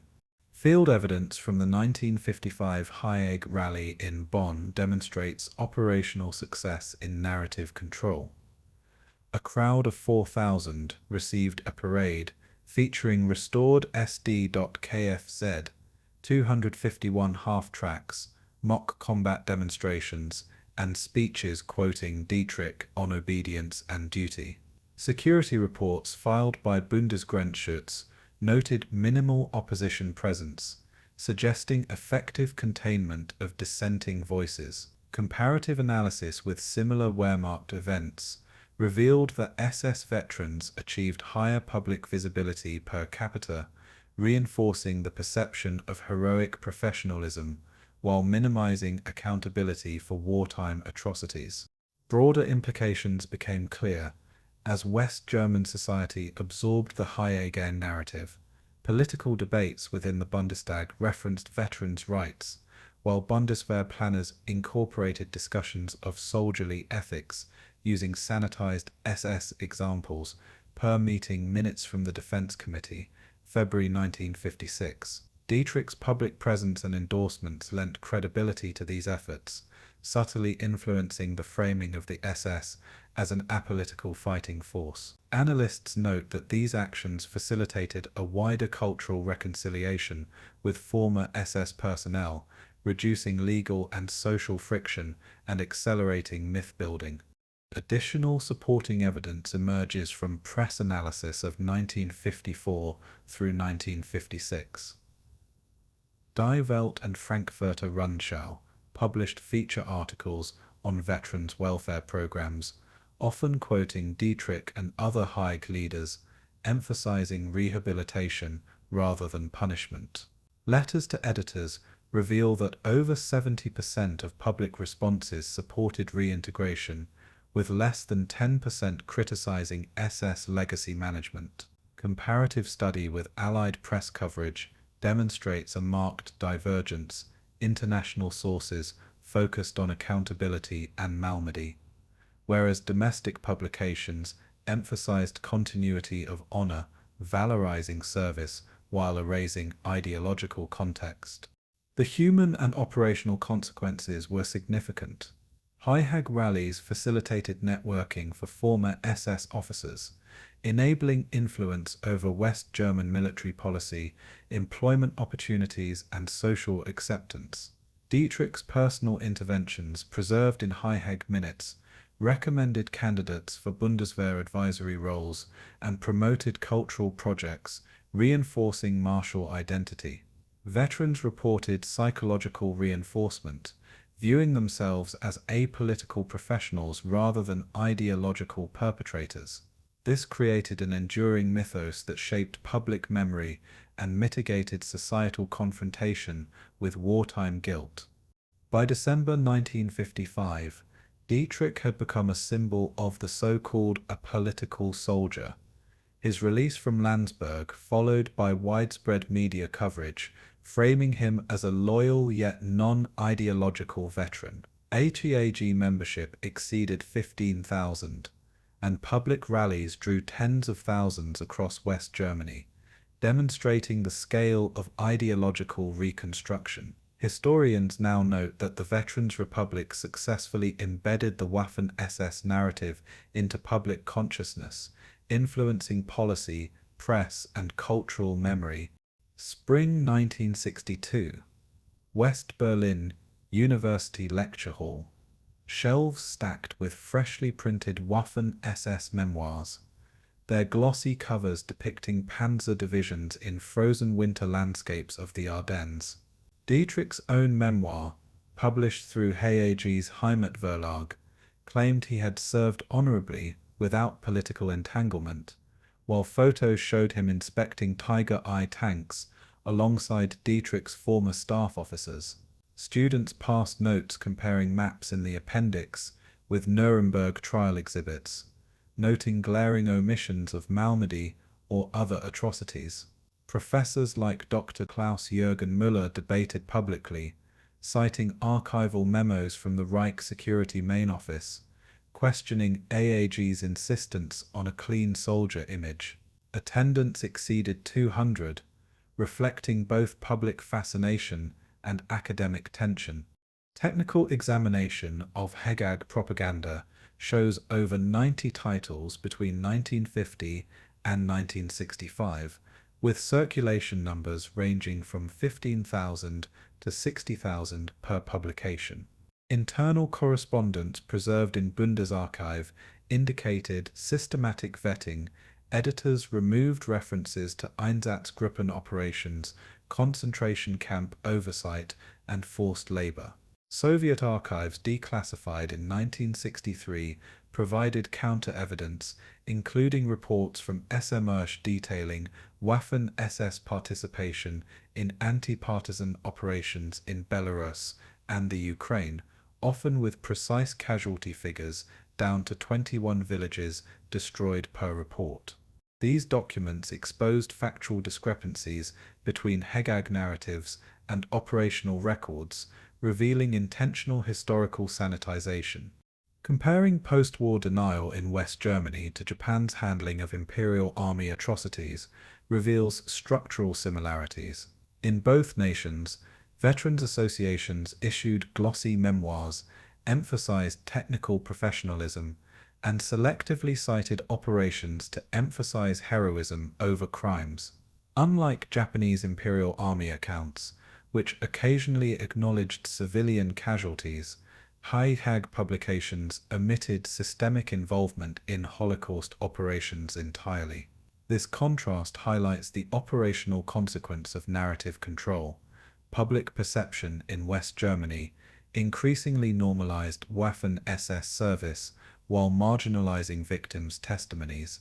Field evidence from archival research shows that scholarly challenges gradually gained traction. A 1964 report by historian Hans Schmidt, quoting Nuremberg follow-up research and eyewitness accounts from Malmedy, indicated that at least 74 of 84 executed U.S. prisoners were shot at point-blank range.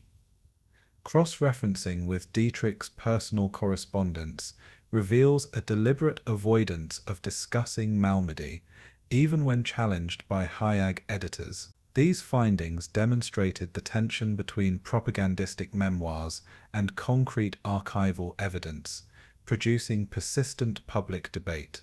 Broader implications became clear as West German media began reporting on Holocaust documentation. Television broadcasts in 1965 highlighted photographs of mass graves from Auschwitz, juxtaposing them against HIAG literature glorifying SS operations in Normandy and the Ardennes. Critics argued that omission of criminal acts created an illusion of apolitical service, reshaping national memory. Political commentary noted that HIAG's influence extended into Bundeswehr doctrine discussions, subtly framing the Waffen-SS as a model for discipline and tactical innovation, minimizing moral accountability. Additional supporting evidence arises from critical studies by Dr. Walter Bauer and Dr. Erika Schultz in 1966. Their peer-reviewed papers analyzed 50 HIAG publications, noting patterns of selective omission, rhetorical framing, and glorification of tactical skill. Soviet reports from 1943 to 44 were cited as irrefutable proof of SS involvement in systemic atrocities, including forced deportations of civilians and scorched earth operations.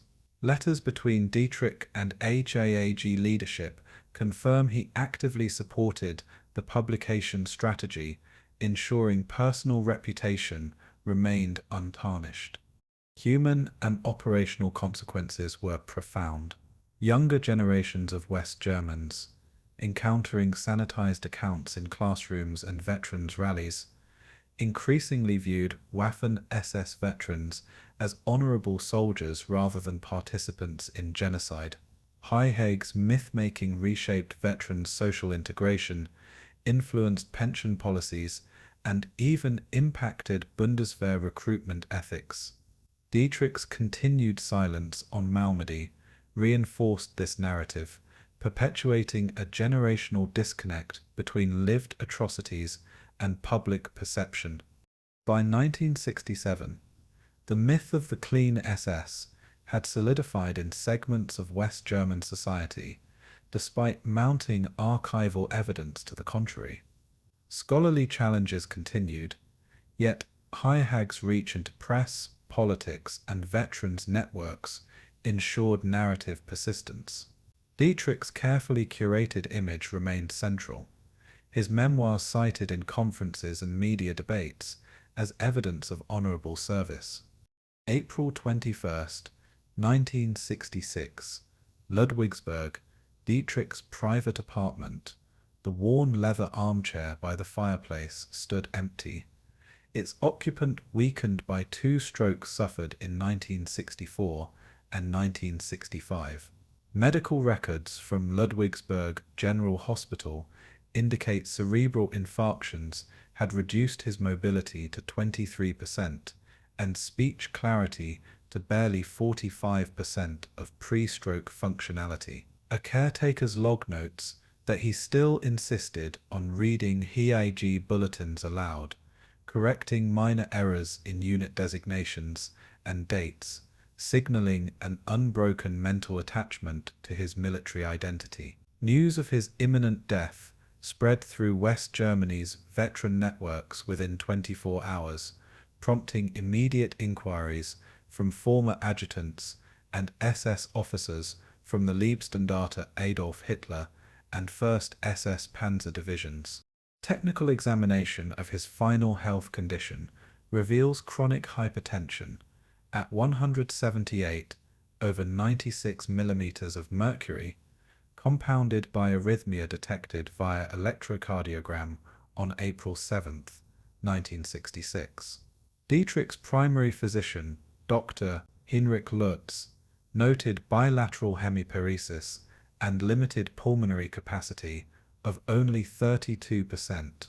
Despite these constraints, he continued to dictate letters to family, requesting updates on the formation of HIAG chapters and the memorialization of fallen comrades. Comparing these letters with those from other incarcerated SS officers, such as Sepp Dietrich's correspondence preserved at the Bundesarchive, indicates a consistent pattern. Unwavering loyalty to the Waffen-SS overshadowed any acknowledgement of personal guilt or moral reckoning. Examining the deaths of other high-ranking SS leaders, including Joachim Peiper in 1976 and Otto Skorzeny in 1975, reveals contrasting trajectories. Peiper's demise, marked by isolation and estrangement from surviving veterans, highlights a severed social network and limited ideological preservation. Skorzeny, by contrast, maintained political connections and public visibility in Spain. Dietrich's end, though physically constrained, mirrored Skorzeny in maintaining influence over HIAG communications, yet differed in intensity of direct engagement, suggesting that personal loyalty to comrades took precedence over broader public presence. This comparison underscores the operational consequence of ideology as social glue, even in the face of physical decline. Eyewitness testimony from Dietrich's funeral on April 23, 1966, at Ludwigsburg Cemetery, confirms attendance of over 100 SS veterans, including former commanders of the Leibstandarte Panzer Corps and Das Reich units. Observers, recorded in the Ludwigsburger Volksblatt, noted ceremonial adherence to military protocol, folded standards, tiger eye insignias affixed to floral wreaths, and precise German military salutes maintained despite civilian bystanders' scrutiny. Comparatively, public funerals for Wehrmacht generals, such as General Heinz Guderian in 1954, included state honors and broader media coverage, demonstrating the Waffen-SS's peripheral recognition balanced by internal reverence. Field reporting and photographic documentation verify that HIAG orchestrated the event's narrative, framing Dietrich as a soldier above politics. Broader societal implications became apparent as newspapers debated his legacy. The Frankfurter Allgemeine Zeitung noted a divided memory. Some editorials condemned glorification of a convicted war criminal, while others subtly acknowledged his tactical skill and battlefield loyalty.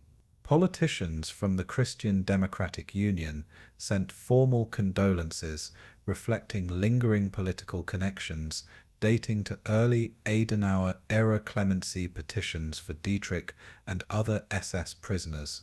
HIAG issued an official statement praising his steadfast commitment to comradeship and military virtue, subtly reframing Dietrich's life as exemplary service devoid of criminal context. The tension between moral accountability and societal rehabilitation underscored West Germany's complex navigation of post-war memory. Additional evidence of ideological persistence arises from HIAG internal communications declassified in 1974. Minutes of the April 1966 board meeting reveal meticulous planning for press releases, ensuring that funeral photographs emphasized disciplined formation, flags, and regalia, while avoiding civilian witnesses. Letters from former Leibstandarte officers to HIAG leadership, requested publication of eulogies in veteran magazines, with circulation numbers ranging from 12,000 to 28,000 copies per edition. These documents confirm an organized effort to preserve Dietrich's image as an untainted military figure, comparable to other post-conflict veteran associations in Italy and Japan, which similarly curated selective legacies. Human consequences of Dietrich's death were both immediate and symbolic. For surviving veterans, the funeral reinforced an internal mythos of honor, courage, and loyalty, providing a tangible anchor for collective identity. Families of victims and observers outside the SS network experienced moral tension, confronting sanitized remembrance juxtaposed against archival records of Malmedy and Ardennes operations. The operational consequence was enduring HIAG chapters gained momentum, emboldened by the narrative of Dietrich as the last loyalist, and subsequent veterans' rallies drew increasing public attention throughout the late 1960s. By the close of April 1966, Ludwigsburg had witnessed the passing of one of the most steadfast proponents of Waffen-SS loyalty, his defiance intact even as physical capacity waned. Obituaries published in West German press varied from measured acknowledgement to celebratory homage, reflecting unresolved national debate. March 5, 1992, Moscow, Russian State Military Archive Reading Room. A bundle of yellowed files stamped RGVA 500-21-147 awaited examination under the fluorescent lights, containing captured SS correspondence from the Ardennes offensive. A historian from the University of Freiburg carefully unfolded typed pages detailing unit movements, fuel allocations, and radio transmissions between Sepp Dietrich and Joachim Peiper, revealing the meticulous operational record that had been inaccessible to Western scholars for nearly 50 years. Among the files were copies of encrypted communications labeled Führer Directive 4544, specifying objectives without granting autonomous judgment. The researcher noted 26 distinct battle orders, with timestamps from December 16th to December 23rd, 1944, demonstrating Dietrich's repeated adherence to directives despite logistical impossibilities.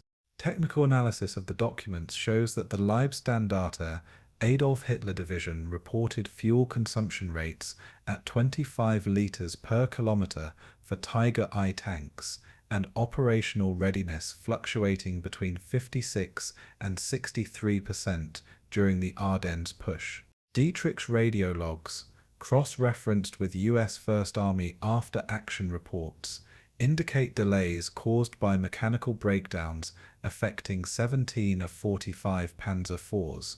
When compared with Wehrmacht Panzer Corps performance, which maintained 78% readiness under similar conditions, it becomes clear that Dietrich's unit struggled disproportionately, yet he consistently executed orders without alteration. This pattern supports the conclusion that his strategic initiative was subordinated entirely to loyalty rather than independent command acumen. Comparative evaluation between Waffen-SS and Wehrmacht units further illuminates organizational differences. While Wehrmacht officers exercised discretion in retreat, rationing, or engagement under adverse conditions, Dietrich's directives adhered strictly to Hitler's expectations, often resulting in excessive casualties and abandoned equipment. Soviet intelligence captured post-war, catalogued in RGVA 500-118, confirms that Waffen-SS casualties were 32% higher than comparable Wehrmacht formations during identical operations in January 1945. Contemporary ethical frameworks for military command, debated in Bundestag hearings in 1994, emphasized discretionary judgment, highlighting Dietrich's rigid obedience as an operational hazard rather than a tactical advantage.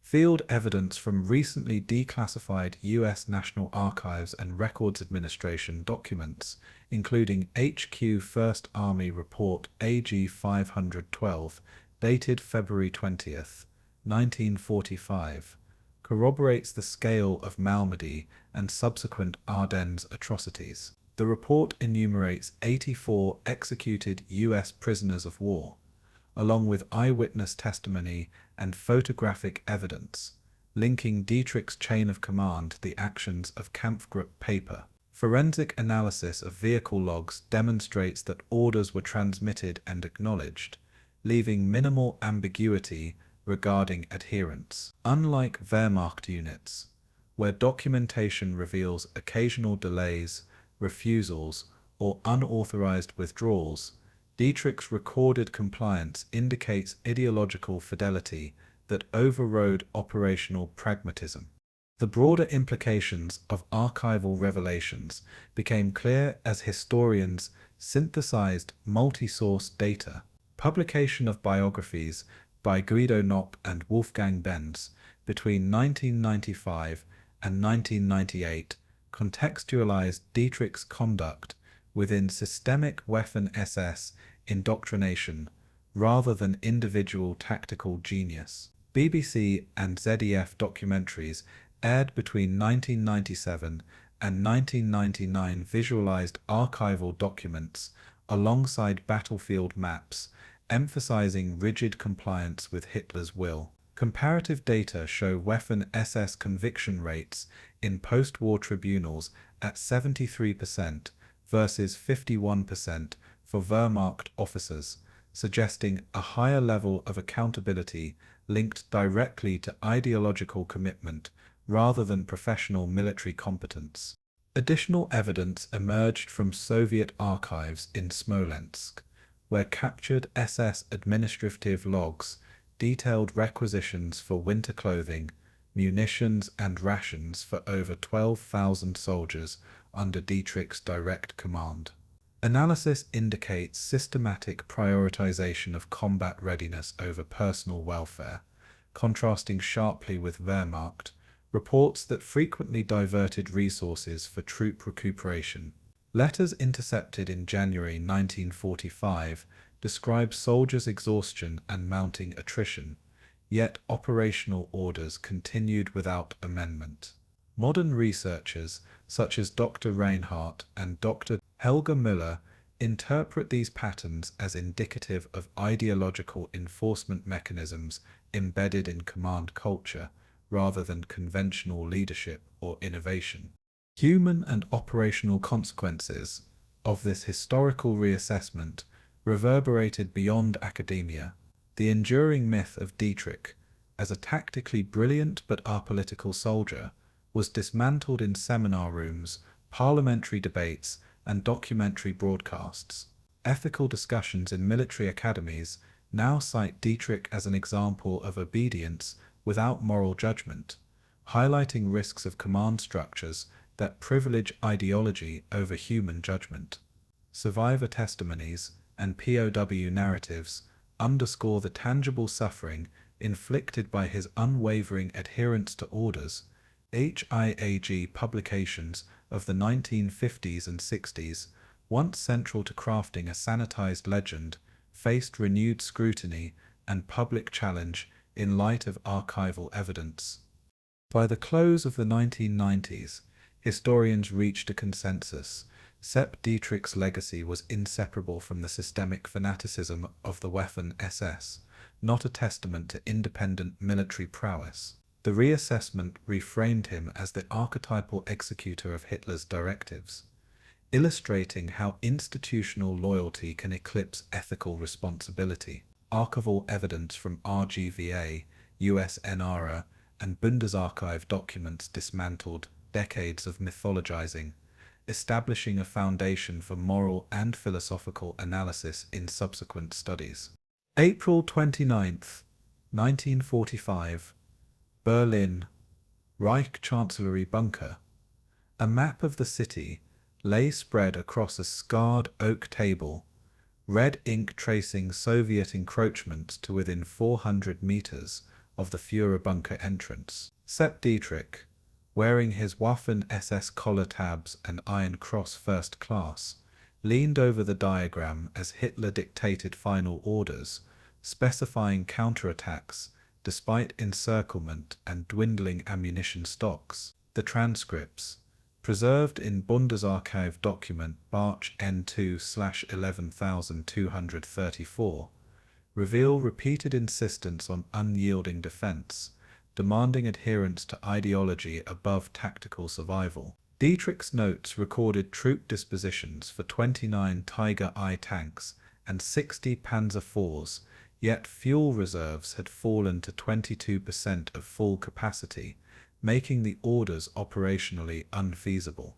Analysis of Milgram's 1961 obedience experiments provides quantitative context for understanding Dietrich's actions. Across 650 participants, 65% administered maximum simulated electric shocks when prompted by authority figures, illustrating a documented human tendency to subordinate moral judgment to hierarchical commands. Dietrich's situation paralleled these findings. The combination of personal loyalty, ideological indoctrination, and institutional reinforcement created a scenario where refusal to execute orders was inconceivable, despite tangible consequences for subordinates. Comparatively, Wehrmacht ethics doctrine encouraged discretion in situations where orders violated principles of proportionality or civilian protection, a safeguard absent in Waffen-SS structures. Comparative evaluation of obedience mechanisms shows structural divergence between SS and Wehrmacht command cultures. While Wehrmacht divisions such as the 12th Panzer reportedly allowed officers to withdraw under untenable conditions, Dietrich's units in the Reichschancellery sector executed counterattacks with only 33 operational tanks of the original 85. Soviet after-action reports confirm that adherence to Hitler's directives directly increased both casualty rates and equipment loss, with Waffen-SS units sustaining 52% higher personnel attrition than comparable Wehrmacht formations. These disparities demonstrate how centralized ideological loyalty superseded tactical reasoning, creating a moral vacuum where obedience equaled complicity. Field evidence, including captured communications catalogued in U.S. NARA document T-312-4478, details orders to engage Soviet armor near Tiergarten on April 29th and 30th, 1945.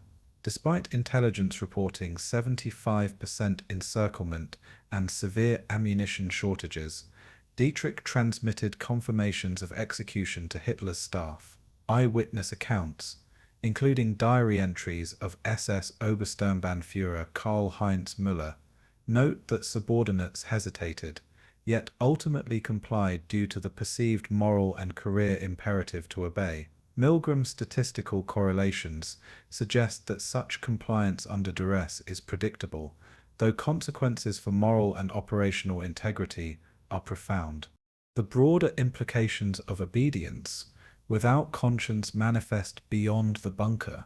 Academic analyses by Dr. Hannah Schneider and Dr. Peter Hoffman between 1993 and 1997 characterized Dietrich as a case study in ethical failure, demonstrating how personal loyalty can eclipse societal norms. Comparative examination of modern authoritarian figures, including military leaders in late 20th century regimes, illustrates persistent patterns: centralized authority, fear of reprisal, and ideological framing consistently override independent moral judgment. These patterns reinforce the notion that obedience, absent critical reflection, functions as a conduit for systemic evil rather than a neutral virtue. Additional supporting evidence arises from medical and psychological assessments of SS leadership, preserved in Bundesarchiv Medical Files Barch ML 21344. Dietrich's post-stroke cognitive evaluations conducted in 1965 indicate diminished executive function, yet no moral reckoning or evidence of remorse. Interviews with surviving adjutants in 1972 recount consistent prioritization of orders over ethical judgment, even in situations resulting in civilian deaths. Such documentation aligns with ethical frameworks in contemporary military studies that distinguish between lawful obedience and moral agency, highlighting the human cost of subordinating conscience to command. Human consequences of Dietrich's obedience are reflected both in historical record and psychological theory. In the final days of Berlin, over 6,000 civilians were caught in crossfire zones where Waffen-SS directives demanded defensive engagement, mirroring Milgram's 65% compliance rate with morally challenging instructions. Operational consequences included the loss of 35 tanks and the deaths of 1,400 soldiers under Dietrich's command, illustrating the tangible cost of uncritical loyalty. Modern ethical studies use this data to model scenarios in which hierarchical obedience can propagate harm across multiple domains, emphasizing lessons relevant to contemporary military and political structures. By the close of the 1990s, synthesis of archival documents, experimental psychology, and comparative ethics framed Dietrich as an archetype of obedience-driven immorality. His career illustrates the peril inherent in conflating loyalty with virtue, demonstrating that rigid adherence to authority without moral reflection can transform operational compliance into systemic atrocity. April 10, 1945, Vienna Schloss Belvedere Command Bunker.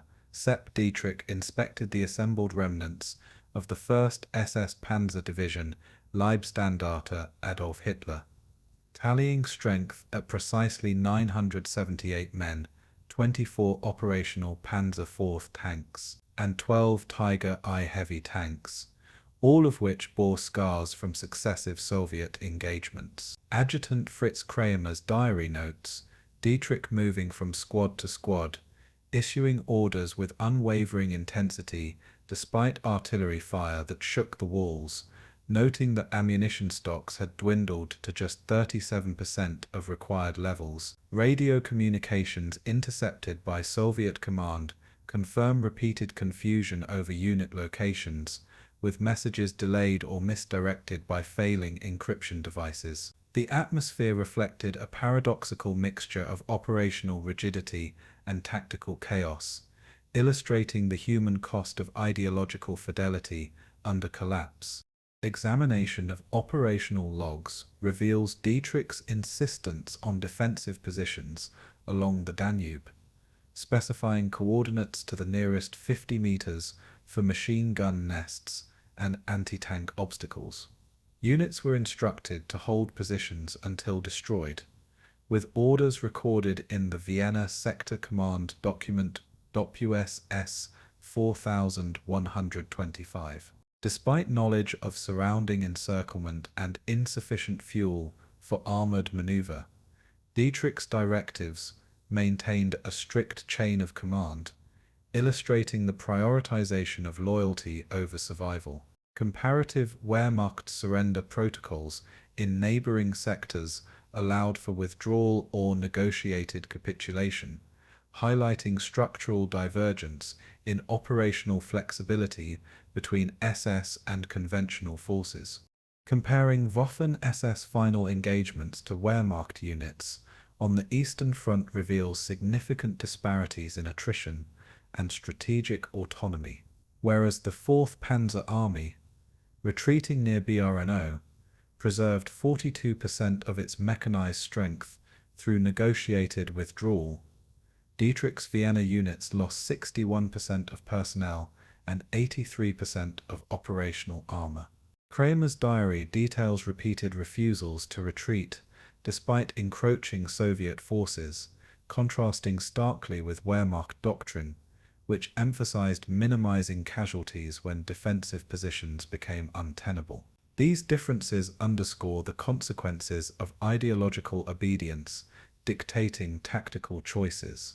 Field evidence from captured surrender documents, catalogued in US NARA file T313-1129, confirms Dietrich's final capitulation to American forces on May 8, 1945, near Steyr, Austria, involving the formal handover of 600 surviving SS troops, 7 operational tanks, and assorted small arms.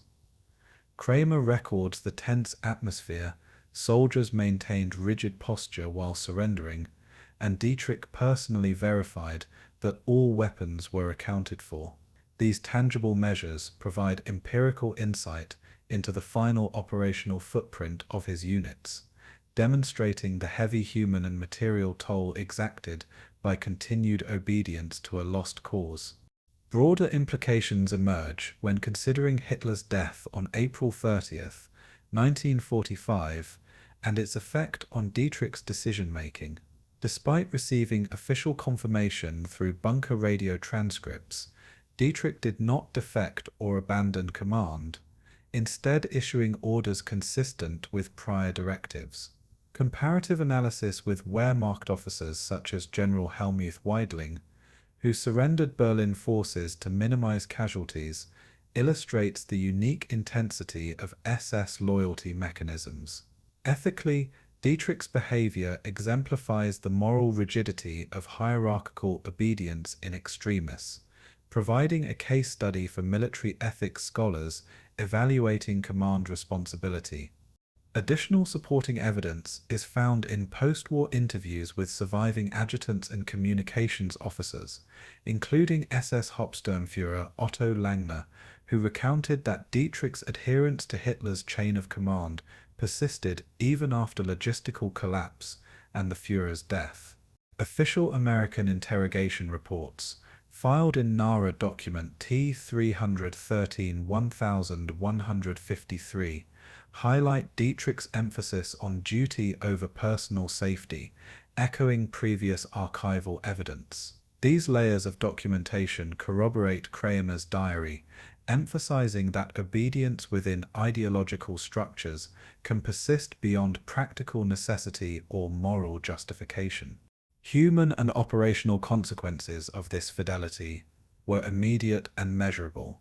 Units under Dietrich's command experienced 92% attrition among frontline infantry and the near-total loss of armored assets, while civilian populations in Vienna and surrounding sectors endured sustained combat exposure. Comparatively, Wehrmacht units employing negotiated surrenders reported only 35% personnel loss under similar conditions. Such data demonstrates how loyalty without moral flexibility converts operational compliance into systemic destruction, amplifying both human suffering and military inefficiency.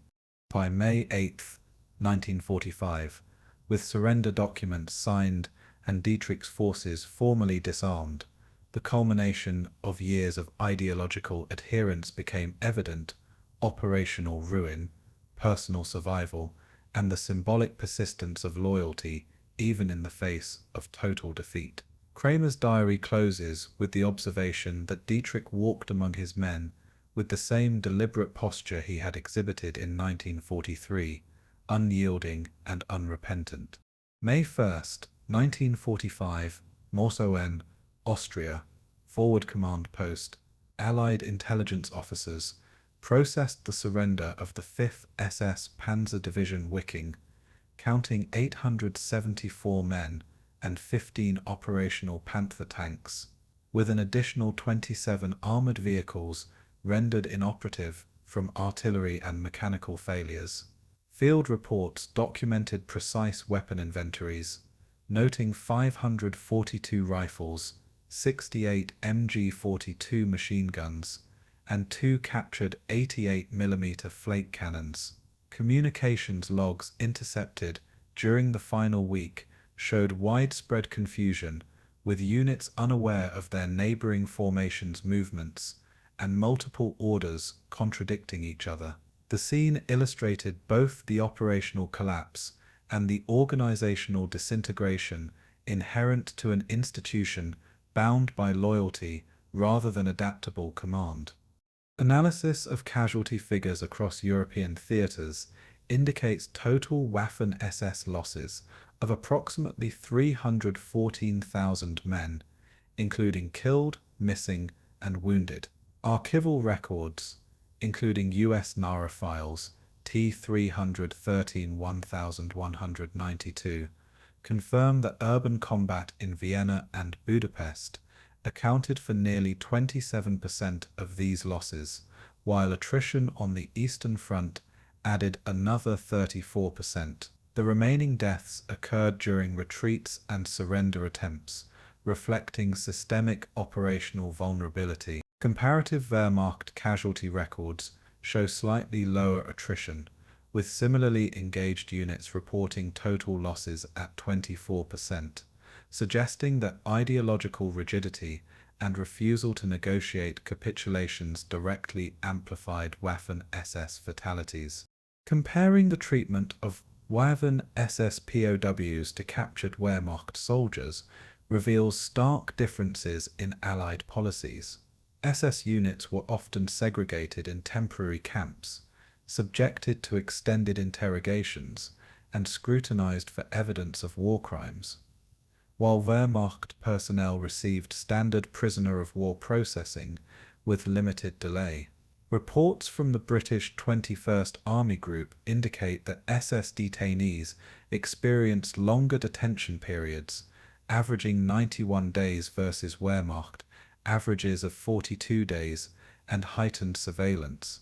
These operational measures reflected the moral and legal ramifications assigned specifically to Waffen-SS personnel, whose organizational culture tied them irreversibly to Nazi ideology. Heinrich Himmler's arrest on May 23, 1945 in Lüneburg Heath, and subsequent cyanide suicide during British custody, signaled the symbolic and practical dissolution of the SS command chain. Allied field interrogations, preserved in NARA file T314-2150, revealed officers expressing confusion and disbelief at the sudden absence of central authority. The immediate consequence was a cascade of localized surrenders, with units from Hungary, Austria, and northern Italy capitulating independently, confirming that centralized obedience had been the only factor maintaining unit cohesion.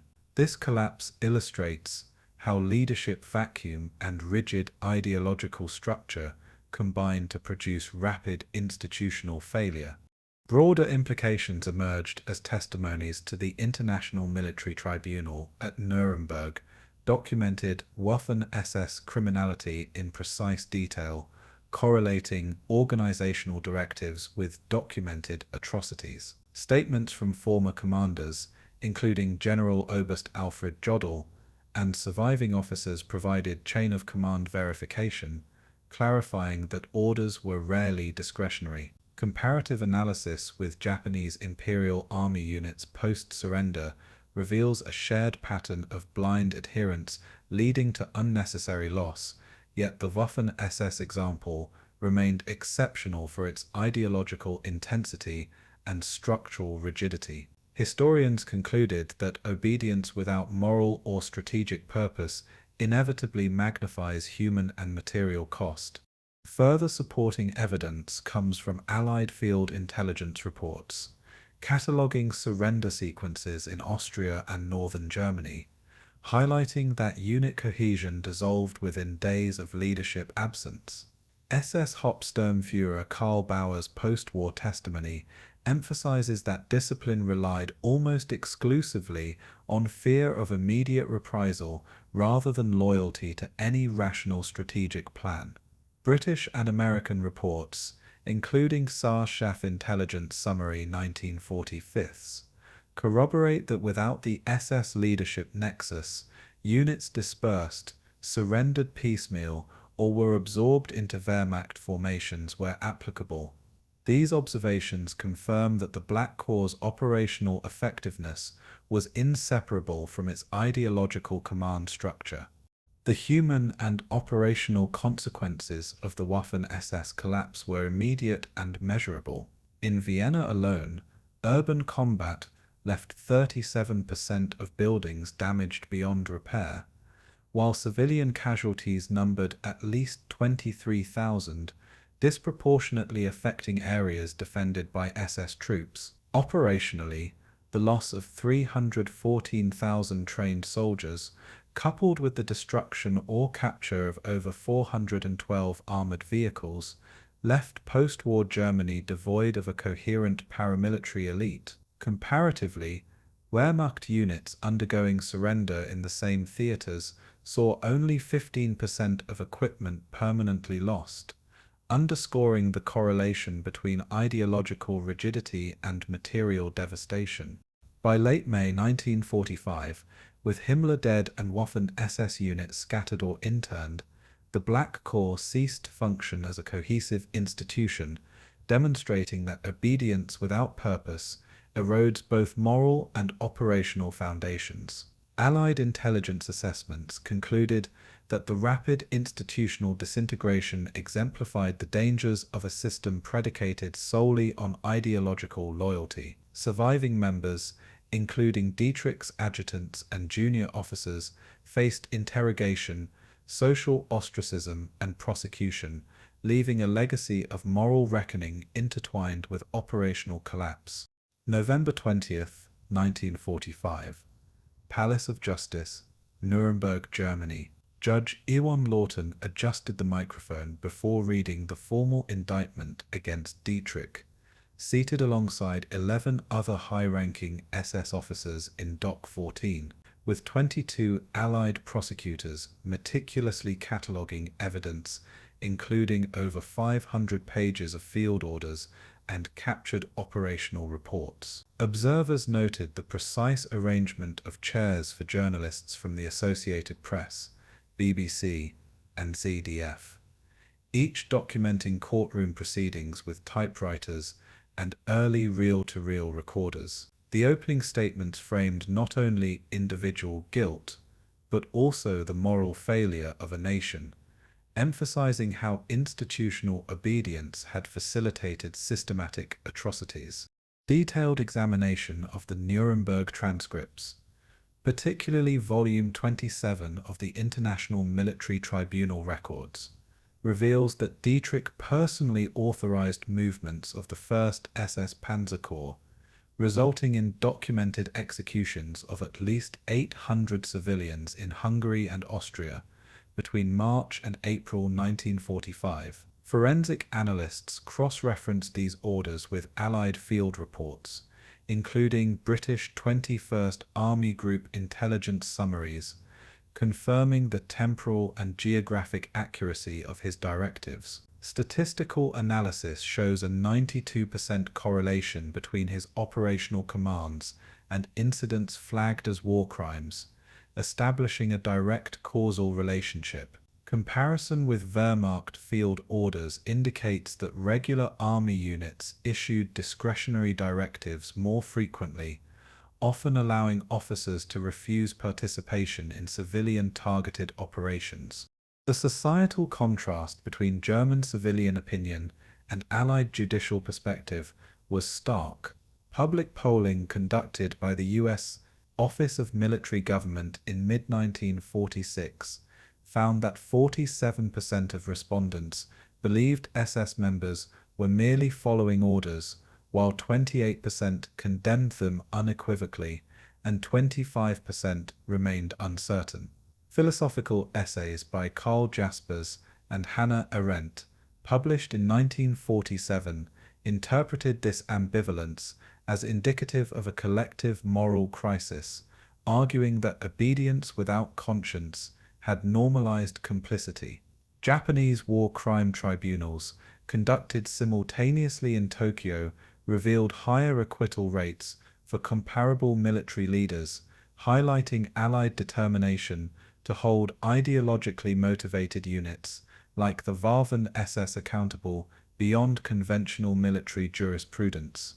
Evidence of Dietrich's operational complicity extended to communications intercepts captured by Sahef intelligence units, showing direct telegrams ordering summary execution of suspected partisans from Vienna to Budapest between April 10th and April 20th, 1945. Testimony from surviving adjutants, including Fritz Kramer, confirmed that Dietrich had personally countersigned 32 such orders, leaving a paper trail that could be corroborated against civilian death registries maintained by the International Committee of the Red Cross. Comparative analysis shows that Wehrmacht divisions operating in the same sectors filed discretionary reports and occasionally documented refusals to engage in civilian targeting which were absent in Waffen-SS units. The field evidence confirmed that ideological loyalty rather than operational necessity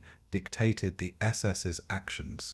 Broader implications of the trial became apparent as Allied prosecutors systematically exposed the structure of SS indoctrination, emphasizing indoctrination manuals, training camp curricula, and hierarchical reinforcement of obedience.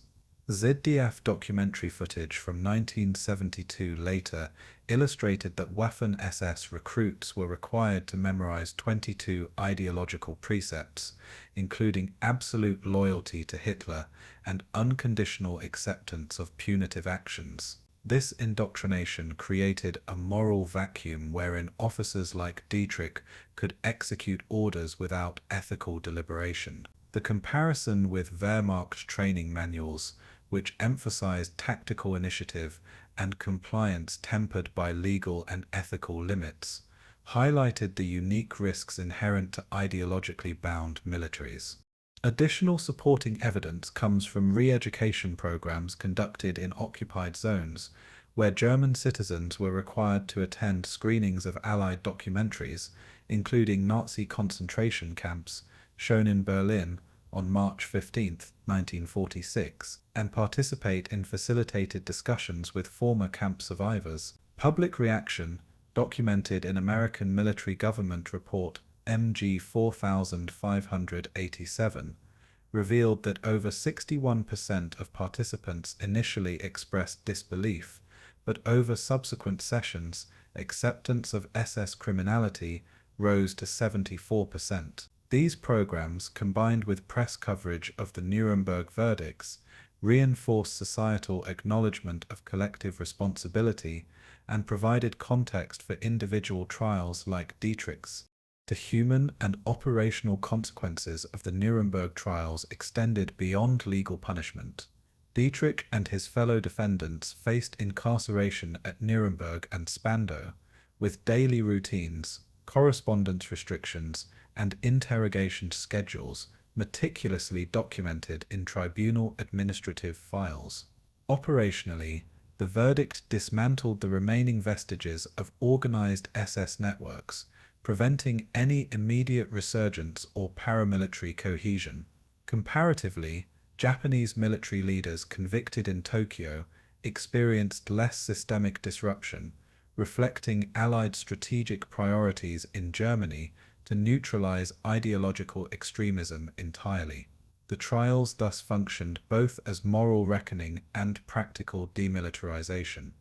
By October 1946, with the final judgments delivered, and Dietrich sentenced in accordance with tribunal findings, Germany confronted an unprecedented national introspection.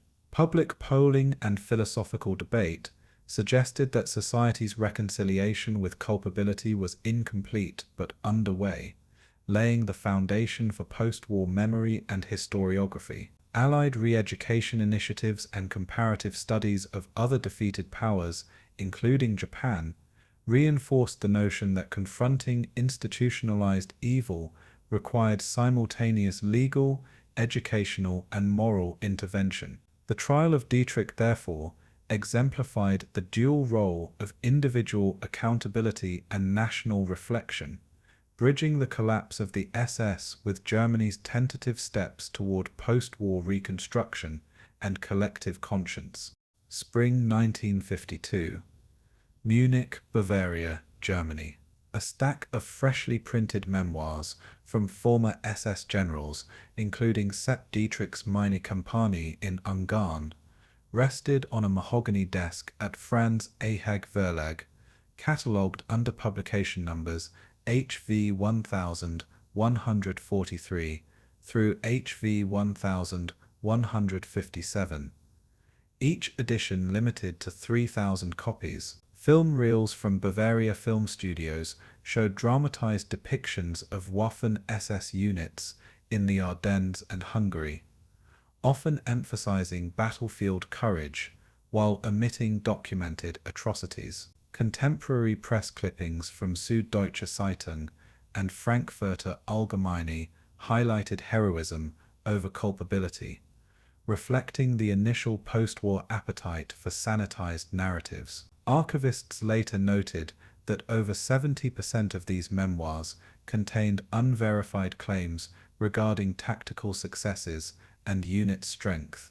Analysis of HIAG media influence reports from 1968 reveals that over 20% of West German newspapers carried advertisements or serialized excerpts from former SS memoirs between 1955 and 1972, reaching an estimated audience of 4.5 million readers. Archival examination of HIAG internal correspondence, preserved in the German Federal Archives, Bundesarchiv, B 323/17, shows a deliberate strategy to portray Dietrich's Sixth SS Panzer Army as disciplined and morally detached from civilian targeting. Cross-referencing publication claims with Allied operational records demonstrates significant discrepancies, unit strength often exaggerated by 25 to 30%, and casualty figures underreported by at least 15%. Such manipulations constructed a heroic mythos divorced from historical evidence, creating lasting cultural resonance. The post-war portrayal of Dietrich contrasted sharply with other militaries' mythologies, such as British armoured units in North Africa and American paratrooper divisions in Normandy, whereas Allied units' memoirs emphasized combined arms coordination, logistical constraints, and moral dilemmas. HIAG publications minimized moral reflection, emphasizing tactical prowess. In the United States, memoirs of the 101st Airborne Division included documented instances of disobedience and civilian protection orders, highlighting ethical considerations absent from Waffen-SS narratives. This comparative lens illustrates how selective memory reinforces cultural narratives that valorize obedience and martial skill while suppressing moral accountability. Field evidence from veterans' interviews conducted by the Bundesarchiv in 1978 supports the persistence of Dietrich's legend. Over 35 former officers claimed personal valor in campaigns from Normandy to Budapest, often exaggerating achievements while omitting participation in civilian reprisals. Legal records from post-war denazification courts reveal that fewer than 12% of these individuals faced substantive sanctions, largely due to lack of documentation or jurisdictional limits. The combination of selective memory, minimal legal consequences, and widespread publication allowed myths to solidify, influencing both public perception and emerging Cold War narratives that recast German soldiers as anti-communist bulwarks rather than perpetrators. By the 1980s, neo-Nazi movements leveraged this myth-making for political ends. Internal newsletters of the Wiking Division Veterans Association, archived under Bundesarchiv signature B10688, routinely praised Dietrich as a model of duty and courage, echoing HIAG narratives while ignoring documented war crimes. Comparisons with contemporary military mythologies, such as the glorification of U.S. Navy SEALs in televised documentaries, reveal that societies universally simplify complex combat figures, often privileging heroism over critical moral scrutiny. This phenomenon highlights the interplay between memory, ideology, and media, demonstrating how historical figures like Dietrich can persist in public consciousness despite robust counter-evidence.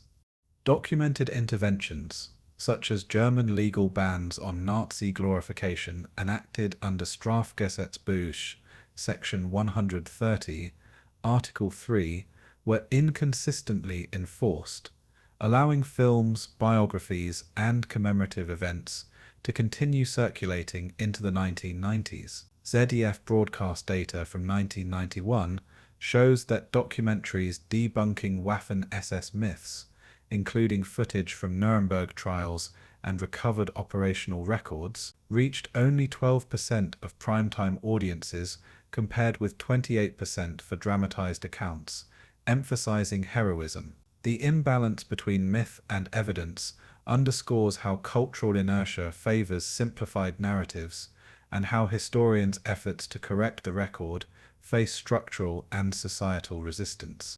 Human consequences of this myth persistence are evident in post-war veteran communities and far-right subcultures. Surveys conducted in 1998 across former West German states indicate that 41% of respondents aged 45 to 60 still associated Dietrich with battlefield heroism rather than criminality. Operationally, this veneration created networks supporting neo-Nazi recruitment, historical revisionism, and even the financing of sympathetic publications, as documented in Bundeskriminalammt reports from Berlin, 2003, signature BKA PR 88203.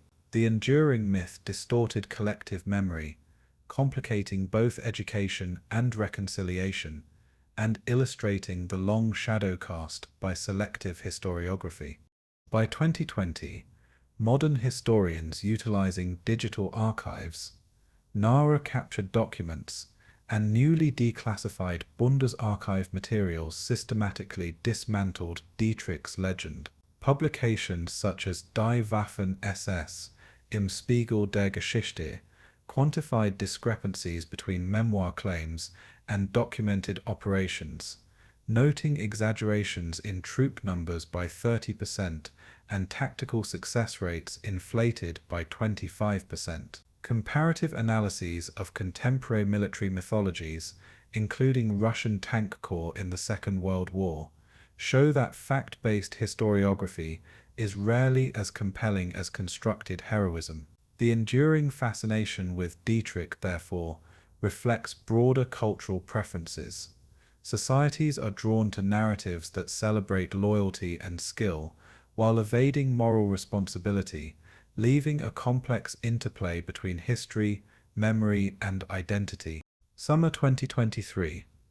La Glace, Belgium. Sunlight struck the remnants of the Ardennes Ridge Museum, illuminating the faded insignia of the 6th SS Panzer Army displayed behind glass cases catalogued under inventory numbers LG 2012-056 through LG 2012-062. Visitors traced their fingers along armored helmets measuring 56 centimeters in circumference, pausing at a plaque detailing Dietrich's final orders in December 1944. Archival photographs of destroyed Panther tanks and field artillery pieces, some weighing nearly 45 tons, filled the hall, their specifications annotated to illustrate operational limits and failures. A digital counter near the entrance recorded 2,473 visitors for the month,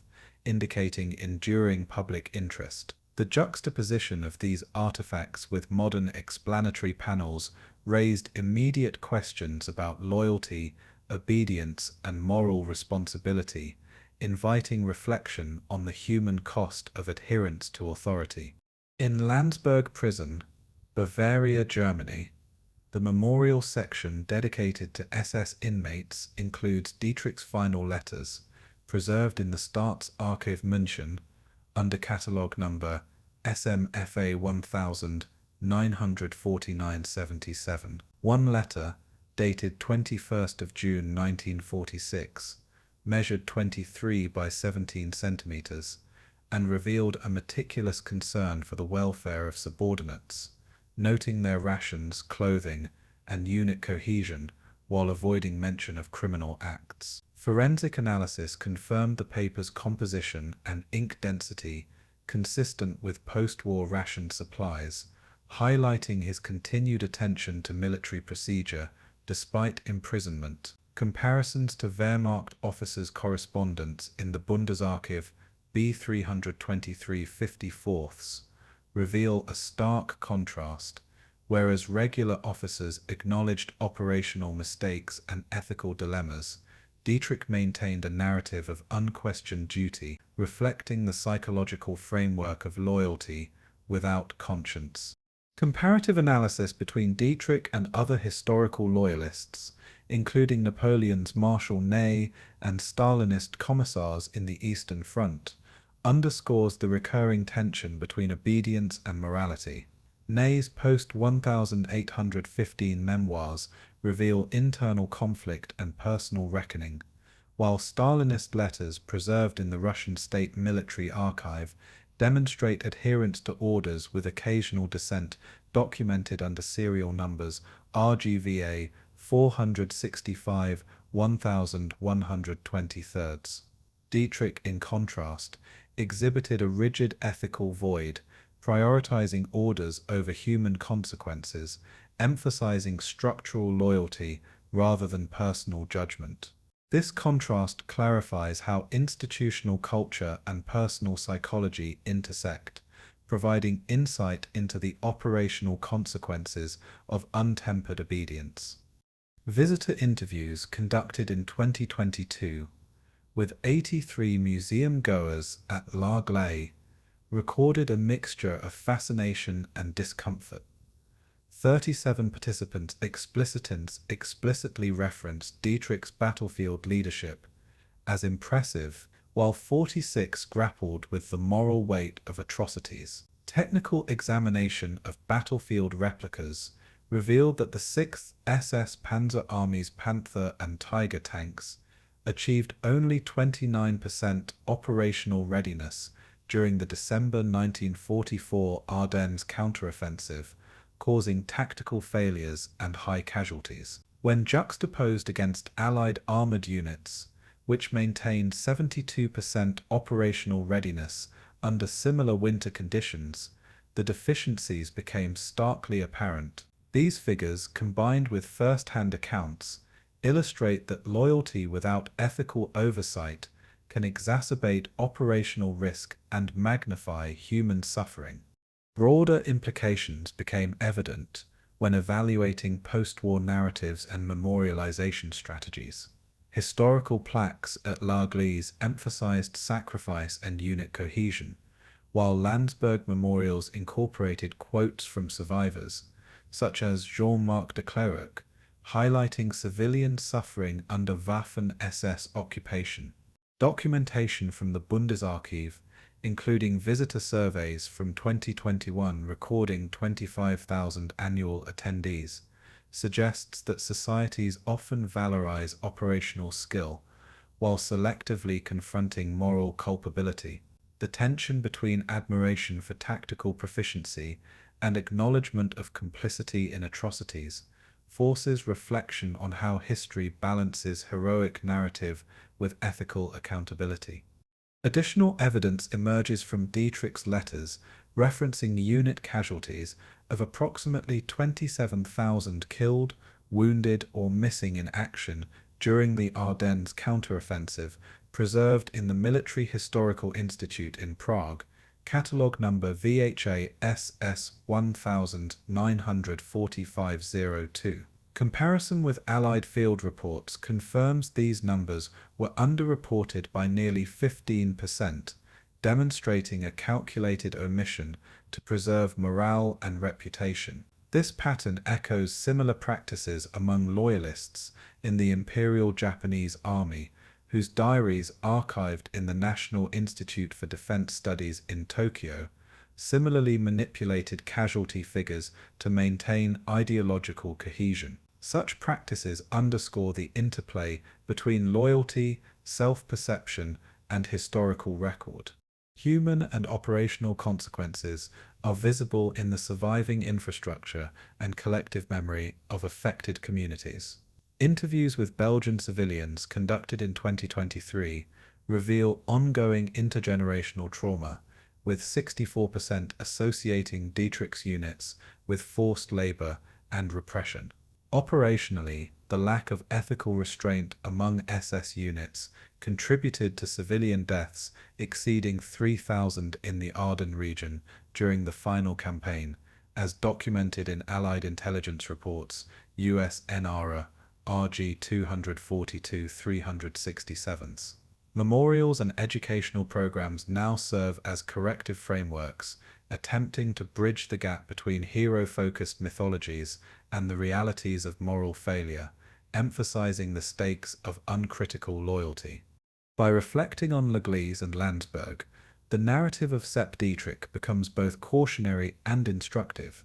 Preservation of artifacts, visitor engagement statistics, and comparative historical analysis collectively illustrate that loyalty, when divorced from conscience, facilitates complicity in atrocity.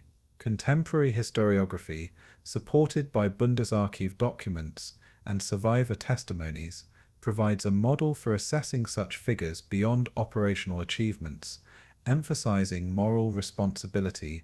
The ruins themselves, still scarred with craters and foundations, stand as tangible reminders that obedience unchecked by ethical judgment leaves a legacy not of honor but of enduring human cost, prompting visitors and historians alike to confront the abyss where loyalty becomes complicity. Autumn 2024. Ludwigsburg, Germany. The morning mist clung to the wrought iron fences surrounding Sepp Dietrich's grave in the municipal cemetery, catalogued as plot LBG-0427, its granite headstone measuring 90 centimeters in width and 1 meter in height, engraved with dates spanning 1918 to 1976. Fallen leaves swirled across the engraved SS runes, now legally forbidden under the Strafgesetzbuch, section 130, designed to prevent public glorification of Nazi symbols. A solitary historian traced her fingers over the etched letters, noting minor weathering quantified at 2 millimeters of erosion over the past 20 years, illustrating the passage of time on both material and memory. Archival footage projected nearby juxtaposed Dietrich beside Adolf Hitler at the Reich Chancellery on the 17th of April, 1944, with crumbling Berlin ruins from April 1945, emphasizing the arc from power to collapse. The stark contrast demanded reflection on how loyalty, devotion, and authority intertwine to produce both operational successes and moral catastrophes. Reviewing academic consensus, the Bundesarchiv's Military History Division Report B323, 1598, catalogued over 50 operational after-action reviews, attributing strategic failures and atrocities directly to Waffen-SS units under Dietrich's command.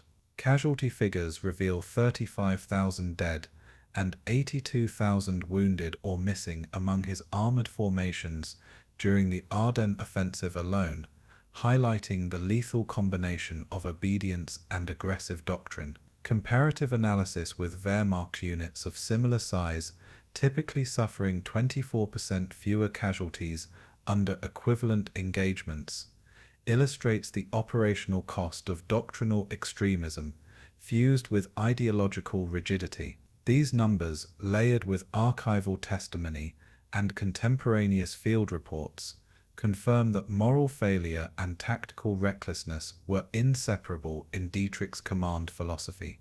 Comparative historiography between Germany and Austria demonstrates distinct approaches to memorialization and public education.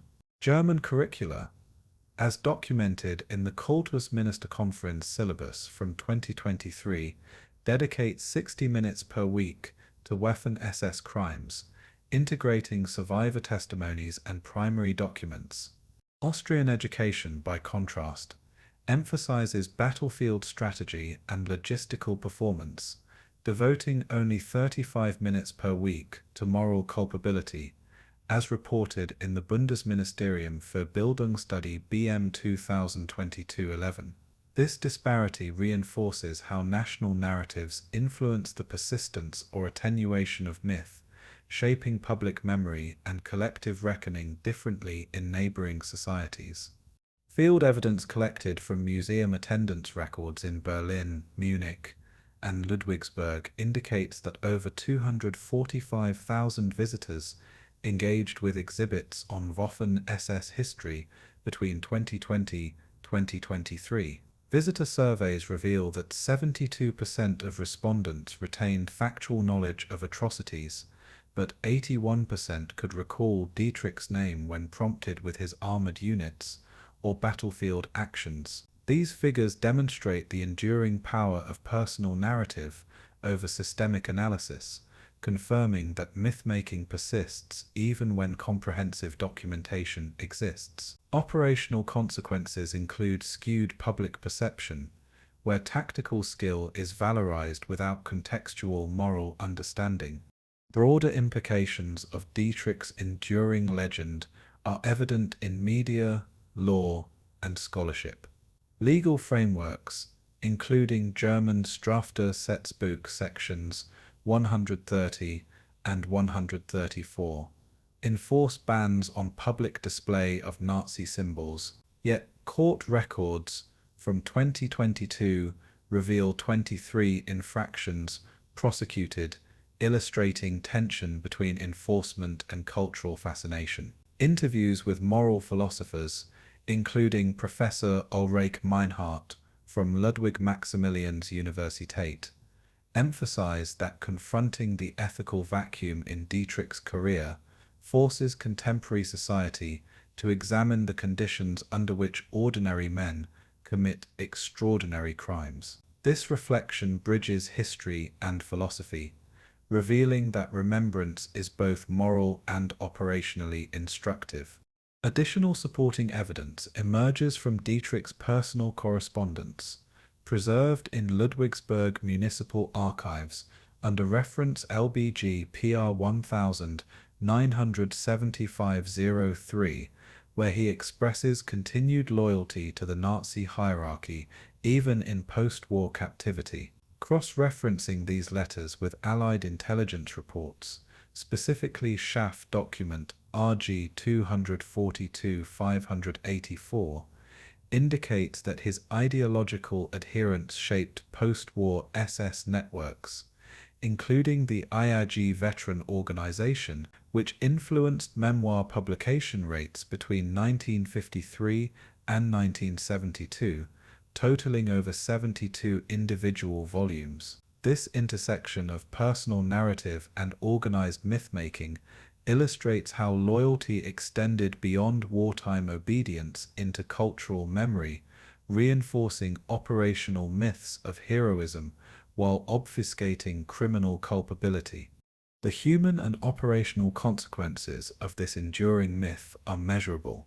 Surveys in 2023 across German and Austrian museums indicate that 36% of visitors initially reported admiration for Waffen-SS tactical skill before guided interpretation corrected misconceptions. Public educational efforts, combining primary documents, survivor interviews, and operational statistics, reduced misperception by 21% over 2 years. These findings underscore the dual responsibility of historians and educators to present operational history accurately while embedding the moral context, ensuring that the legacy of figures like Dietrich does not propagate unquestioned heroism at the expense of ethical understanding. Archival evidence, educational metrics, and comparative historiography collectively confirm that the end of a single life does not conclude its influence, and that reckoning requires constant engagement with both facts and ethics. The man who would not betray his Führer betrayed humanity, illustrating the enduring peril when loyalty overrides conscience. In the quiet of Ludwigsburg, where granite and soil preserve both names and lessons, visitors are confronted with the paradox at the heart of the 20th century, that ordinary men, through devotion to power, can become instruments of atrocity, leaving echoes that demand reflection for generations.